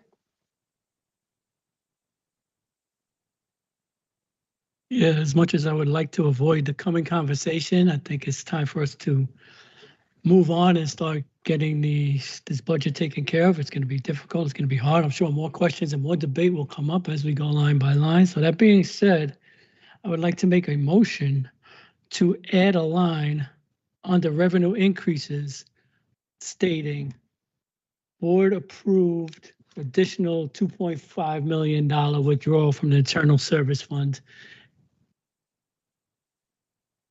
Second.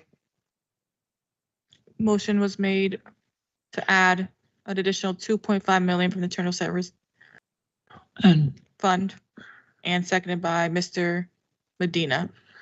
and what that would do, it would give us a little bit more of a cushion as far as some of these numbers. Some of these numbers don't seem very stable. Some of them seem overly optimistic and not solidified. For instance, the 2.5 million in special education costs, we cannot count on that. There may be some adjustment to the special education funds. So I think we should have that on there as a line item to just reduce the need for the time being. And then when we vote on the rest of it, we vote on the bringbacks. That could be one of the bringbacks to increase the internal service fund in the end. So that's what I got to say on that. So there's been a motion and a second. Is there any further debate on that motion? And we'll make a vote on that motion to add an item to the budget. Seeing no, oh, Ms. Cass. Sorry, I said it at the, I said it right before you were getting ready to, so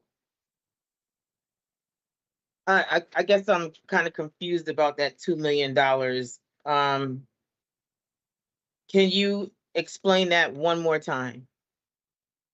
So it was, he was saying to take 2.5 million out of the ISF additionally for, this budget. So that Additionally was the word. That's the word that I didn't hear. You don't have to say any more. I got it. I understand. Thank you. So any other questions on that? I know Mr. Woodson's hand was up already for something else, but for on that motion, is there anything else? Okay, so let's take a vote on that. All in favor of adding that to the budget, say aye. Any opposed? Any abstentions? I'm opposed. Okay, Mr. Woodson opposes and Ms. Casimir abstains. Okay. Mr. Woodson, you have something else? I'm sorry, Mr. Skolnick, your time wasn't up. Okay, go ahead, Mr. Woodson. Really quickly, like what last time I heard something like about assimilation and just words that you can't use to run a multi-million-dollar business. I know and there's a lot of people involved, there's lives involved with this and stuff, but in the end we're running a multi-million-dollar business, and we can't run a business using words like assimilation and just I don't know, but that's it. That's it. I'm done. Thank you. Mr. Sokolovic? Hold on. Go ahead. Oh, thank you. I'd like to make a motion to eliminate the 2-to-1 kindergarten paraprofessionals that were funded through Delta T that were reinstated through ESSER funds that have expired for a savings of $1.327 million. There's a motion. There's a second by Mr. Medina. As a maker of motion, do you have anything to say about that? Yes. Unfortunately, I'm going to have to recommend that we approve this because we need to get the zero amount. And as I stated before, we could rank this how high we want, or how low we want to bring it back in the case of more funding. But the fact remains, we need to get to a zero balance. Each and every, maybe to save a little time, each and every position that we're going to be talking about, every single person in here that spoke, I do not disagree with any one of them. All their jobs are important. All the services that we're about to vote to cut are very, very important to the district, but we cannot spend money we don't have. We could actually theoretically be an irresponsible board.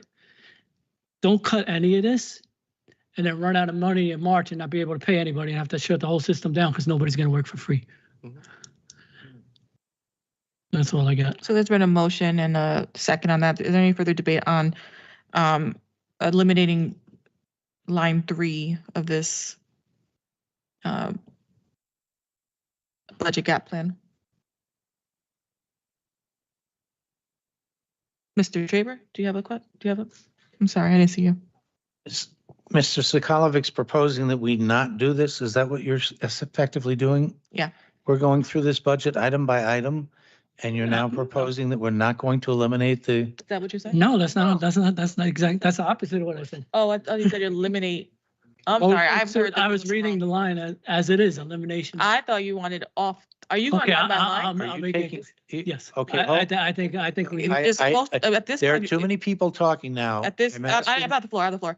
At this point, are you going to try to go line by line for each item? I think we should. I mean, each of these titles deserve, I mean, because somebody might disagree with one item and then vote against the whole budget because. No, if anybody disagrees on one item, they can say it right now. We can vote on that specific thing, but No, I think the people that came out here and spoke need to have clarity. And if there's no debate, if nobody disagrees, we don't have to have long debates. We could just go line by line and it'll be just like. there's a motion on the floor to. Okay, so number three. so the answer to my question, then go back, I will remake is you're making a motion to eliminate. to eliminate those positions. Correct. Okay. Okay, so, And Mr. Medina seconded that motion, so, correct? yeah, so, And we're gonna go through this. whole we don't have sheet. to. He's making the motions. Anybody can make a motion. Okay, so that would, I guess, be my next question then. You're suggesting that we're gonna do this item by item. So the approximately 23 items. 26, yeah. No. Oh, 23. 26 minus 3 is Mhm. 23. Items, we're gonna do one at a time, or the 22. That's his suggestion. It doesn't mean you Number have four to is do not there. that. We're gonna do 22 items, one at a time. Correct. Okay, And just for information purposes, budgets take long time to get through. Mr. Unquo could tell you, the city council sits down. I'm not arguing, I'm only asking. Right, Okay, but I still had the floor, so I'm just asking, that's the proposal, is I a said yes or yes. no question? There was, you answered yes. Okay. And so is, now you can, I'm gonna ask you to elaborate why, Why? and now you can go.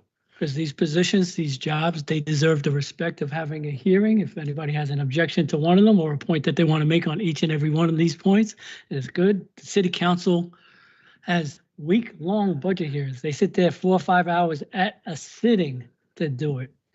We are not the McDonald's of governance. We are making very important decisions right now. Yeah, I'm not comfortable I making.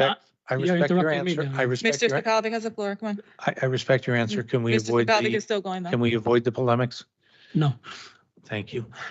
So we need Mr. to give Nicola? them the respect that they deserve. It could go faster. We could have been on the vote already and voted yes or no and been on the next item, but Mr. Nicola? Through Madam Chair, I mean, again, it's just my experience from the city side. When things are unanimous, they generally ask board members to pick one or two things they don't agree with and mass vote the rest of them, then debate on those ones individually. Yeah. Which was, again, still holding the floor, was going to be my next, why wouldn't you just ask to hold out? If any member of the board wanted to designate some that they wanted to hold out versus going through them all.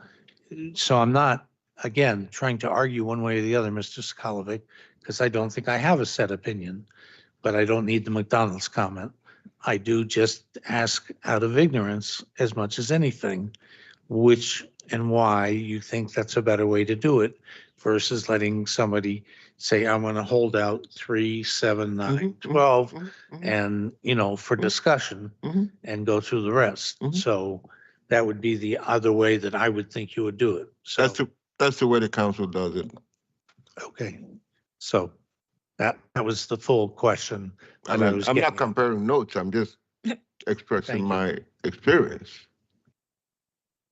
So procedurally, I would just wonder if there's I hear what you just said, Mr. Sakalovich. I respect it. I just think there's also another way, but if there's a druther for the, on the part of the board, But it should move relatively quickly. If we're all in enough agreement to get rid of all these positions with a block, without highlighting each position and its impact on our students, for the people to know that we are considering the impact on the children. For instance, the school buses, when we get to that, the impact of them walking. We know that, we feel that we are being forced to make that cut. The impact of loss of psychosocial services, we know that, we feel that, we're losing that cut. We need to emphasize these things. I think it's been emphasized, but. And it'll take we could be done in 20 minutes. If nobody There has is a any motion on debate.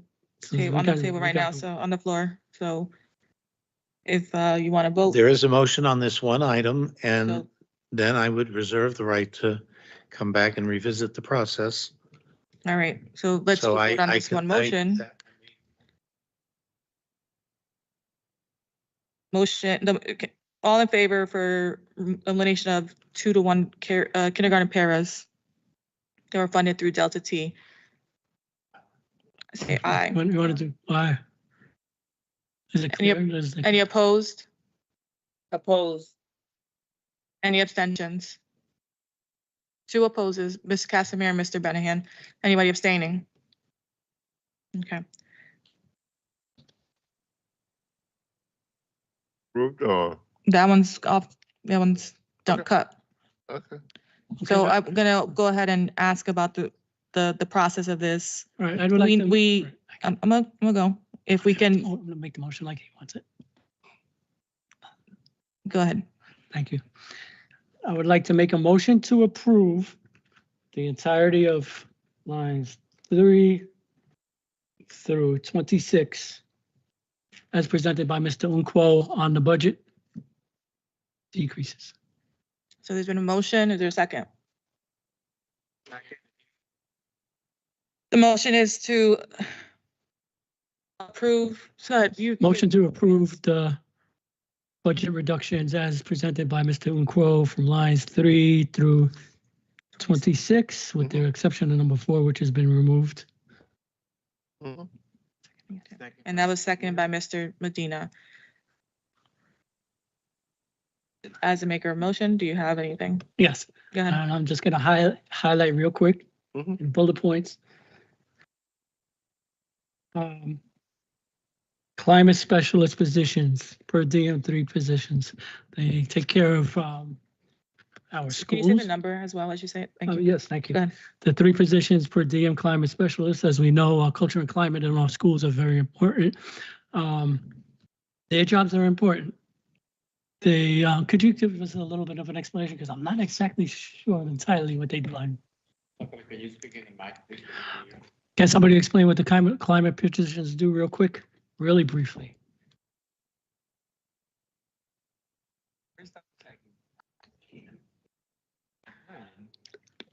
Through. He stepped out. Okay, we can move on from that one. All right, We'll come back to that one. Yeah. Increase Bridgeport Public Schools walking distance, elementary school, high schools, charter schools, and both of ours. Now, this is really concerning to me. We've been through this before. Our students, some of our schools, some of our streets don't have sidewalks. Some of our schools are dangerous to get to. It's going to increase absenteeism, especially on cold days. You got to walk 2.2 miles to school. I'm not advocating against removing this because of the situation we find ourselves in financially and the requirement by the state and the local government to fund our schools. So to be clear, we know this is I know how it's going to impact students and how they are going to suffer due to the lack of funding by the city of Bridgeport and the state of Connecticut. Okay, so I would like to go reduce school counselors and social workers. Our children have been traumatized throughout their lives before COVID. Some of them are still suffering the effects of COVID. We are removing support from them and help from them, psychosocial services, which is going to harm our children going forward, which is another item we do not have a choice but to eliminate due to the underfunding of the city and state. Effective eliminating 18 assistant principals. We've already voted on that, so I won't touch on that. Of course, they're important supports for the building. They free up the principal to do other work. They free up other staff to do other stuff. Principals on a special assignment. We all know what principals do on the special assignment. They free up administrators to do other things. Eliminate 8 to 9 additional central office positions, although I'm always harping on central office positions and we should cut there first because it doesn't affect the classroom directly. There is indirect impact in the classroom and it hurts.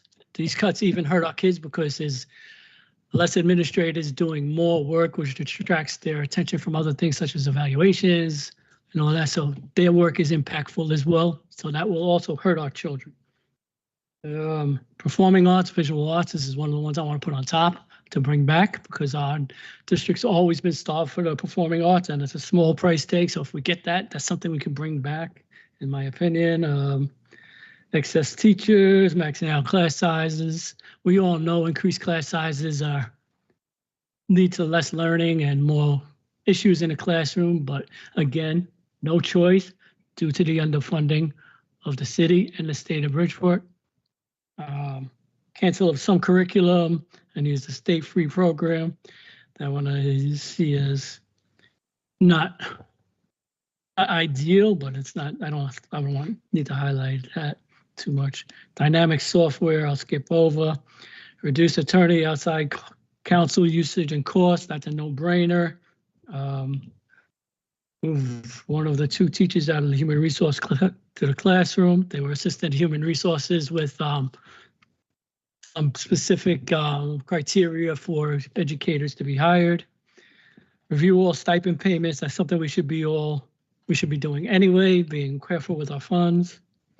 Review all SPED non-medical student IEPs for update, $2.5 million. That seems like a wish to me. Hopefully we can attain that wish, but then we got some backup funds to hold off on that. District cell phone utilization assignments, that's an easy savings. Elimination of all 15 media library specialist positions. This one hurts. These are certified teachers. They are very, very useful positions. Again, these are the least these are some of the most least harm we could do our children due to the fact that the city and local and state underfunding of our schools are forcing us to do that. Elimination of 5 additional assistant principal positions. Again, assistant principals are very valuable to our district. These cuts are going to hurt. And elimination of 20 teacher positions. That's another no-brainer. That's going to definitely hurt our children. Less staff means larger class sizes and less teachers. And now I'm going to editorialize for a second. I feel each and every one of these cuts, every one of you are valuable no matter how this board votes. I value, and I'm sure the rest of my colleagues value every single employee in this district, every single child in this district. We feel you. Thank you. Any other folks?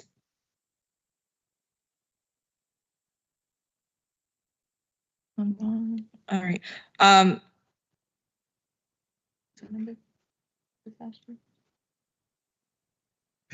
Yes, 44. Okay.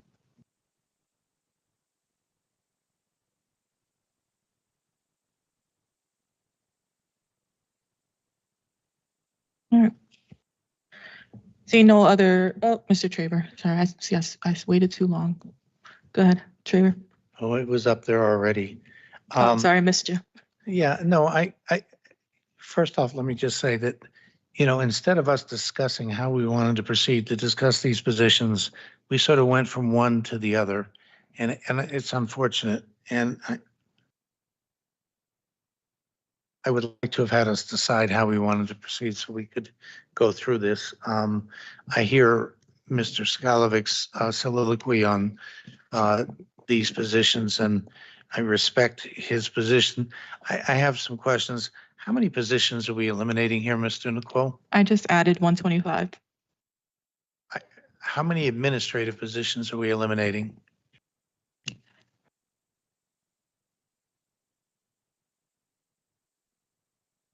And you say administrators or teach administrators on special assignment being No, pushed I back want to know, into the I want to know classroom? how many administrative positions is this? I mean, I'm looking at 5, 18, 3, 21, 26. It's about But I don't 35. know if I'm missing any others. It's that about I'm not 35 because seeing. we had done, through Madam Chair, we had done some earlier. in the I'm first- not counting the ones we did already. Oh, okay. But in this proposal that we're voting on, I see 26. Is that correct? Yeah, that's about right. Yeah. And then on teaching positions, 20. I see 4, 8, Wow. Yeah. 39. The other 18, we already did them Yeah. before, the assistant principal.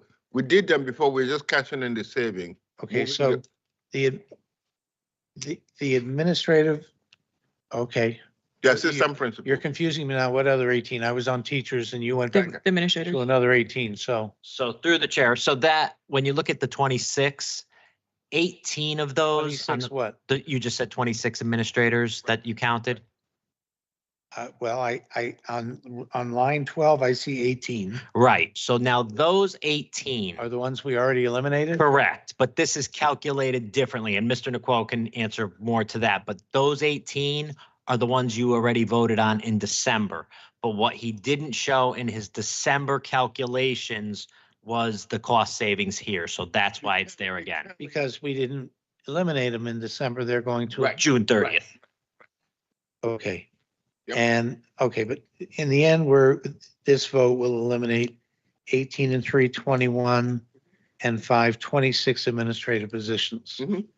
And then teaching positions, I'm looking at 20, 15, 35, 31, that would be 66, and 8 more would be 74. Right. 74 teaching positions? Well, not just, You mean Between- classroom positions? Nope. No. Or teaching specifically? I said teaching. Okay. well, So I understand why you're asking, Madam Chair, but I'm just trying to see, I see 20 on line 26. I see 15 on line 24, the library media specialist. I see 31 on line 16. I see 4 and 4 on lines 11 and 12. 11 and 10, sorry. Counselors and social workers. That would be the teaching bargaining unit. right, okay. Yeah. By union, okay, yeah. Okay. And then how many paras? Are there any other paras besides the kindergarten? No, no other paras other than the 2-to-1 kindergarten And paras. how many kindergarten paras is that? 40. 40? And, they're not, through Madam Chair, they're not really, they're agency employees. They're not city employees. 40 who? 44 for the kindergarten parents. Non Board of Ed employees. They're they're non-Board of Ed employees. They're agency employees. Mr. Chair, that's 44 actually. Pardon? 44 for the paras. Where were the other 4? Huh? 44 for the paras. It's That's 44. line item 3. You're Yeah. saying it's not 40, it's 44? 44. Okay, Yeah. I'm sorry.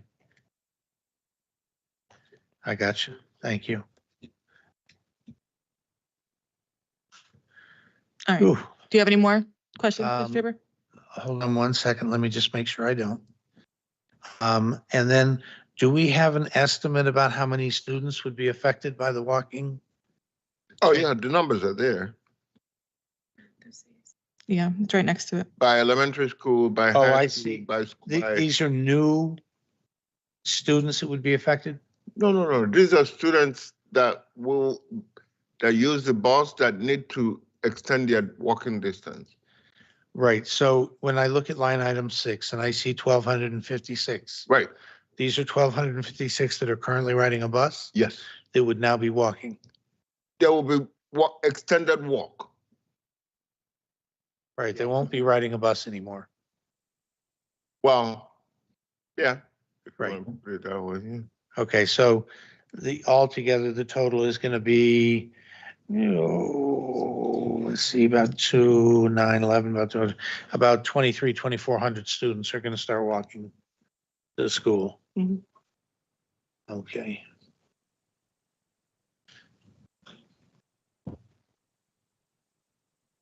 Okay, no, Madam Chair, that's it for now. Mr. Medina. Sorry. Yes. Thank you. Thank you, Madam Chair. Now, I was following him so much that I lost my position real quick. On line item, just a small question. I think line item 25, just to make sure that I'm reading this right. Elimination of 5 additional assistant principal positions. We have a 238,685, and it says reduction plus 46,737 Kelly LTS savings. Let me clarify that. No problem. Those assistant principals will be, you'll tell them your position is eliminated. They will move to be teachers into the teaching classroom. You're only saving $1,000 for the first year per position, but they are going to be taking slots that where we have long-term Kelly substitutes. So once they move into those positions, we will not be paying Kelly substitutes. I got you. So LTS is long-term subs. Yes, Thank you very much. I long-term just want to make sure subs. that I never saw that before. So I was like, what is that? Thank you very much. That's all I needed. Thank you. I can't write every word here. It's not gonna fit. So I have to kind of, So yeah. so the motion on the table, is there anything that wants to be, that anybody wants to amend before we make the vote? Mr. Ibrahim, you had a question, you have something? Oh my God. We talking about cut, this, save this, cut this, we need to save this, but nobody think the consequence. I think we all Nobody think the consequence will for the parent, teachers, students, everyone. That's what I want to say. I respect everybody comments, but if everybody say cut this, we need to save this, we're gonna save this money because this, because that. But nobody think, put your shoes. Put all these parent shoes, all these staff shoes. I know the money's there. Trust me, they always have excuses. Excuses, we don't have this, we don't have that. But when they have things for other things, they're not important. Things that is not necessary, the money's there. And I'm sorry I talk like that because I get upset because I know the money is there. And I challenge anyone tell me this is not true. Because hurt me so much that we have to cut all this. I know we don't have no choice, but they don't think the consequence of these parents, students, staff, everyone. It's easy to say, I'm gonna cut it. It's easy, I told you, drink this bottle of water. But I want to say you don't think it. I'm gonna think that I drink it. Why he want me to drink this bottle of water? They have something inside. This is the consequence. That's what I'm thinking. Because I know the money's there. But nobody think, and I respect everybody's comment, but I feel, so upset that everybody say, let's cut this. I know we're gonna save this. We're gonna save that. It's easy to say by mouth outside, say and that's it. But nobody think, oh my God, this parent's gonna have this. This mom's gonna have this. Like you say, a lot of kids are gonna be walking. The consequence, all kids gonna be walking so far. Okay, summer's coming out, but what's gonna happen in the winter? We got crazy people driving in the street. They don't drive in the street. They drive in the sidewalk. They don't respect when teachers or staff or parents are crossing the street. We know the issues happen when they don't, you guys know they don't respect the stop sign when the school bus, take out the sign and they go through. So they don't think, I'm talking about the consequence of everyone, what's gonna happen. Because after that, trust me, everyone, people are gonna go after us. Thank you, Madam Chair. Respectfully, I want to just clarify, because I know what you mean by saying the money's there. I know what you mean by you're saying, you think cuts are easy, but that's, I'm just want to clarify, you're not talking about the board because the money is not there in our system. And none of us want to make these cuts. So I want to make sure for the record, I say on the board's behalf, that the money is not in our pockets, in our district. It's in the state, in the city, That's where the money is. And I just want to, if you want to clarify that, you can clarify that for the record. But I don't want people saying, board has the money because Mr. Benham said they have the money. If you want to Yes. go ahead. Let me clarify that. I'm sorry because I'm upset. The board education, us, we don't have that money. It's the state. Let me clarify that. It's the state. We don't have the money. We need the money. State know we need the money. The state know everything. All right. They just wanted to They are clarify not. that. Every second they know what we need. It's the state. It's the money. We don't have it. We need it. Thank you. I'm gonna go Ms. Casimir. I agree with Mr. Benahan. Especially when I look at, the increase in the students' walking distance and like he said, I don't know if anybody has seen lately, but people in Bridgeport, not everybody, I'm just saying there's a lot of people that live here that they just drive crazy. And it's not just that, it's just, I just wanted to echo that sentiment that the state and the local government really, really needs to step up, because not only are we cutting things that are going to pose a safety issue to our students, but we're also cutting things that is going to continue the test scores, struggling test scores as well. Like everything all around there, all four domains of their development are being affected by this budget. So I want to ask, and with that, I want to ask Dr. Avery. Dr. Avery, are you absolutely certain? I know that you and Mr. Unquo worked hard on this budget. You continue to work hard on it. But are you 100% sure that you guys have gone through everything with a fine-tooth comb, like absolutely everything? Yes, ma'am. I can tell you that we've been racking our heads for months now, trying to figure out and kind of trying to anticipate exactly how to present this to the board. We've spent weekends and long hours trying to figure out and kind of come up with the best case scenario. And this is what we have before us. And so, again, it's been a long thought process, a very difficult opportunity for us and challenging for us to even present the things, because we know how it's going to impact kids, teachers, administrators, campuses in general, just the whole community of Bridgeport. But again, I think the advocacy piece, now that we're at this moment, we have to continue to do that.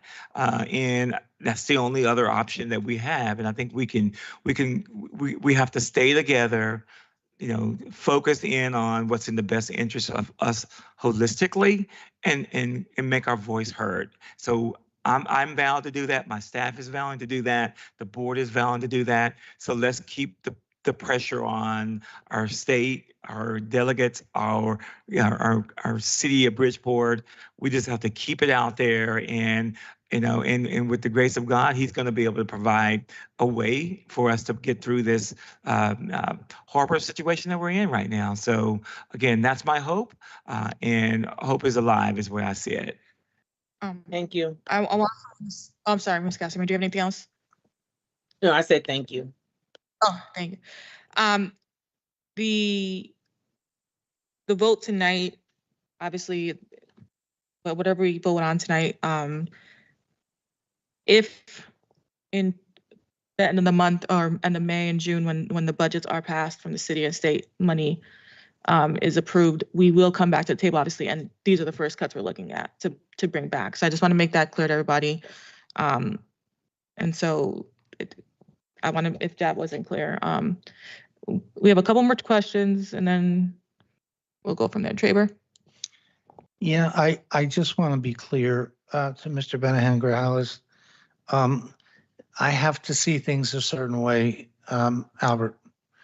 I can't go yell at those guys unless I can explain it. This is too much. They won't look at it. I have to put it in the simpler terms.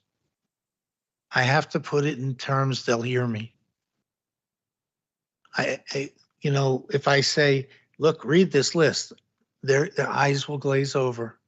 They won't give a rat's backside about our kids. They don't. So I have to be able to explain it in terms of how many positions we're eliminating, how many miles our kids are gonna, how many children, 2,400 children are gonna have to walk to school instead of getting a bus ride. I have to be able to say it in short, simple terms. That's why I'm asking those questions, not because I don't care. The woman that testified about arts, when my daughter went to Central, saved my daughter. Saved her.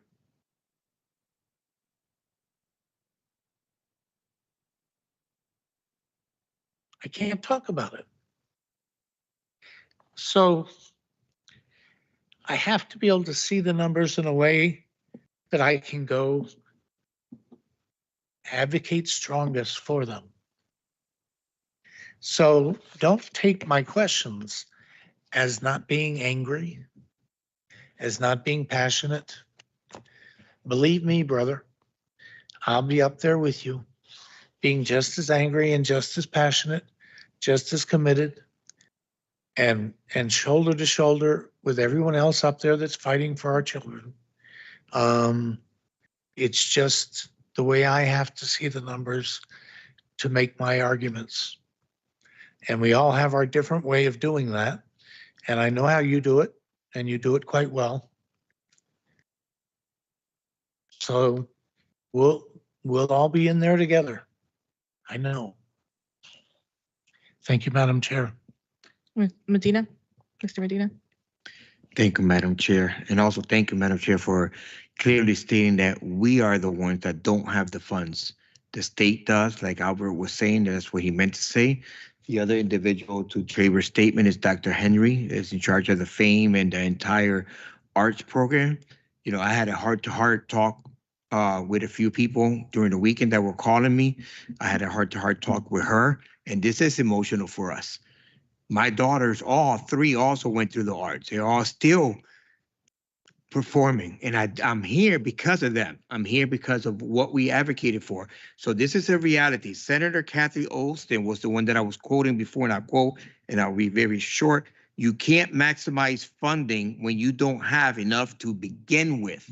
And I quote, and she says, Bridgeport doesn't receive the funding it deserves or needs. And again, Senator Kathy Olston, probably the farthest from Bridgeport all the way in the top of the state, said that. And I think even Dr. Avery, gave her, quoted her, and this is what we're looking at. We're looking at for us to sound the alarm, like I said earlier, and move forward. This is just a reality for the state to know this is what's going on. And I think Mr. Traver, not Dr. Traver, Mr. Traver, because that's what it is. We need to, take this in a bite size and be able to explain it to people, and, that's also what I needed, because I needed to make sure, and we were talking about me and Madam Chair, just trying to get those numbers and make sure I write it down, because this is the stuff that we need to go to our senators and speak to them, and just to simplify that this is what's happening. And Dr. Nuckel, Mr. Nuckel said, $20 more million we're looking for next year, the following year, not 2020, it's 2027. And then after that, we might be at 25, 28, the year after. Reality is it's going to continue to grow, but yet still we're not getting any help from the state with the ECS formula. This is where it lies. The truth lies between 13 years we have been holding this ECS formula to the same amount when cost of living goes up. We need to sound the alarm. Thank you. Mr. Kolovich. Thank you. Yeah, before we vote, I'd just like to mention, these jobs, these cuts that we may want to bring back, I think we need to vote on them before, maybe not tonight, because everybody seems a bit tired, myself included. That we should put it on maybe on the very next agenda, the priority list of what we want to bring back should we get the funding, because by June it'll be wrapped up. All the budget should be wrapped up in June. And if Dr. Avery is armed with that information when the money comes through, God willing, he'll be ready to make moves immediately without having to come back to the board to seek direction. And that's all I have. Thank you. Mr. Benahan? Thank you much, Hap. I get very emotional because I agree with you, Mr. Trevor. Some of this program help a lot of kids. One of them, two of them helped my son. And one of them was the soccer coach Sa. He helped a lot to my son and hurt me. I'm sorry, but it's something it's too hard. And people don't understand the suffering of our kids. You know, it's easy to say, I'm gonna cut them, I'm gonna save them, I'm gonna save this. How many times I said, let's go and talk with these people, they, knock the door. If I have to be there with them 8, 10, 11, 12 hours, I don't care, I would do it. I would do it because they have to understand who's gonna be suffering. Like I say, Coach Sa helped my son a lot. And not only Coach Sa, a lot of program. Mr. Bloom, he's on program. I mean, it's almost 45 years, doing what Bassett High School helping. And I know another schools help a lot of students. We have one of them here at San Pedro, Mr. Ramos. It's amazing, his career, how he take care of his kids. We got principals, everybody, because they care. Like I say, we got teachers that can leave and say, I'm leaving, I'm done with Bridgeport, but they don't leave because they care. They want the best for our students. And hurt me so much. I'll be here almost for 20 years. My son started in pre-K, first grade. Where's the school was open until he graduated. So I have a history and I get emotional. I don't get paid for this because I like it. I enjoy. I like to help other ones. And I will not give up until God told me stop. And I know it's not us, it's not the point we don't have the money. But these people, they understand we need it. And what make me angry is when another state, another city have more money, they give it more money. And us, they know that we need it. They don't care. We care. They don't care, and that pisses me off. I get very emotional because it's something that I know something's gonna happen with something's gonna happen with the staff. They can be a teacher, they can be a student. You know how I'm gonna feel? That I know I'm against this, but I'm gonna feel bad. It's gonna hurt me because it's like a family. People vote for me and vote for us, but I'm gonna talk about myself. Everybody know that because they trust us. We are elected because they trust us. They know we're here to help them.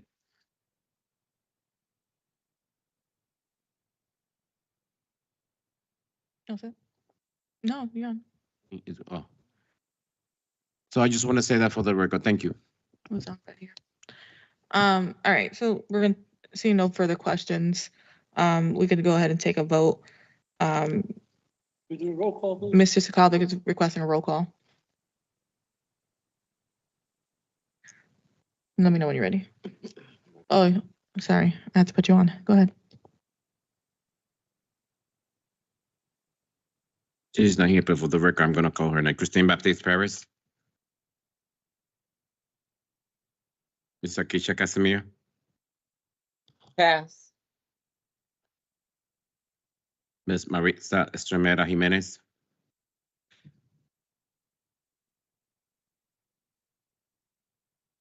Yes. Mr. William Medina. Yes. Jennifer Perez. Yes. Mr. Joseph Sokolev. Yes, with an explanation to be entered into the minutes. I'm voting yes due to the chronic underfunding by the city of Bridgeport and the state of Connecticut that has unfairly discriminated against our city and other large cities. It's high time to have equity in education in the state of Connecticut. Mr. Robert Traber. Mr. Woodson. I want to say no with an explanation. Good. I'm saying no, and just because there was a proposal by this former superintendent that would have saved all the jobs and would have helped, move us forward. But people voted to get rid of her, so now we have to lay people off. This is a point of information. Point of information, yeah, that keeps being repeated over and over again, but we've never were able to avoid layoffs. We were never able to avoid this cliff no matter what happened. Even if we made every single suggestion by the former superintendent, we would have still been $30 million in the hole this year. There's no way, shape, or form what you're saying is true. I wish you would research it and find out, and please stop saying it. We're gonna go back to Mr. Benningham. Madam Chair, can I just call a point of information? Is that if the original budget plan and school closures for safe facilities would have actually gone through, we wouldn't be in this position now. So, spreading the false narrative and continuing to beg for money when this board has mismanaged its funds and put itself in this position shouldn't be a tax burden on the state of Connecticut for poor fiscal management. So that's just my point of information. Thank you for acknowledging me being here. Mr. McLeod, let the record reflect that Ms. Baptiste Perez joined the meeting. Going back to Ms. Akisha Casimir. No. Having Ms. Christine Baptiste Perez. No, because this fiscal mismanagement, the failure to close unsafe buildings, this was caused by the current leadership of the board. So I'm not going to sit here and pretend to beg the state for money that we've failed to use wisely and failed to be responsible for, because these critical cuts are not critical and it's self-inflicted. It's like committing suicide and then asking the state to save us after we put ourselves in this position. And myself, Mr. Benjamin Grajales, I vote no, and I will explain the reason. 5-4. The motion carries. Is your point about? Go ahead. Explain my vote. Okay. A false narrative has once again been perpetrated by this Miss Baptiste Perez dramatic entry. Point of clarification, there's no false narrative. That's like talking about your false peers. Mr. Faber has the floor. It's a point of clarification. I have Faber has the floor. Perez. Ms. It's a point of Baptiste Perez. clarification. I have the All right, you'll floor, get your Miss time. Baptiste Perez. Mr. Faber, I can talk. You'll get your time after him. I have the right to explain my vote. You Continue. explained yours. My understanding from, we've had this discussion. I don't know where you've been. The closing of schools would save us 1.25 million. Close 5 schools. You can do the math. I can do the math. It doesn't add up to 30 million. So we've had the discussion in meetings. It would not add up to what you've done or said. Okay. So I call it a false narrative because it's not going to effectuate or do what you said it would do. Mr. So Faber. the savings are not there, and we have a plan that we voted on, and I am voting yes, because this is the only way we're going to get to the savings we need with the money that we have allocated to us at this point. What you would want to do is make people believe that there's some other way to get there, and there's not. No, what I would want to do is tell the truth. You're talking about staffing of a completely empty building, utilities for an empty building. You know, if it was just 1 point whatever million dollars to run a building, then we wouldn't be in this much debt. But then it's compounded by empty years and empty years. That's it. Ms. Traber, I'm ending it now. The next thing I'm going to talk about, the vote's been passed, it's been made. Mr. Rapice has invited the board on May 1st to the Law Day debate. It's at 9:30 at Winthrop School. May 8th, Ms. Villegas, who did not get to actually say what she was here for, she spoke on something else, invites the board to the Inspiration Awards at the Trumbull Marriott. That's May 8th at 3:30. Please RSVP via her email that she sent. Now, is there any further? Mr. Sakalovic, Motion to adjourn? moved and seconded. All in favor? Aye. Board meeting adjourns at 11:06.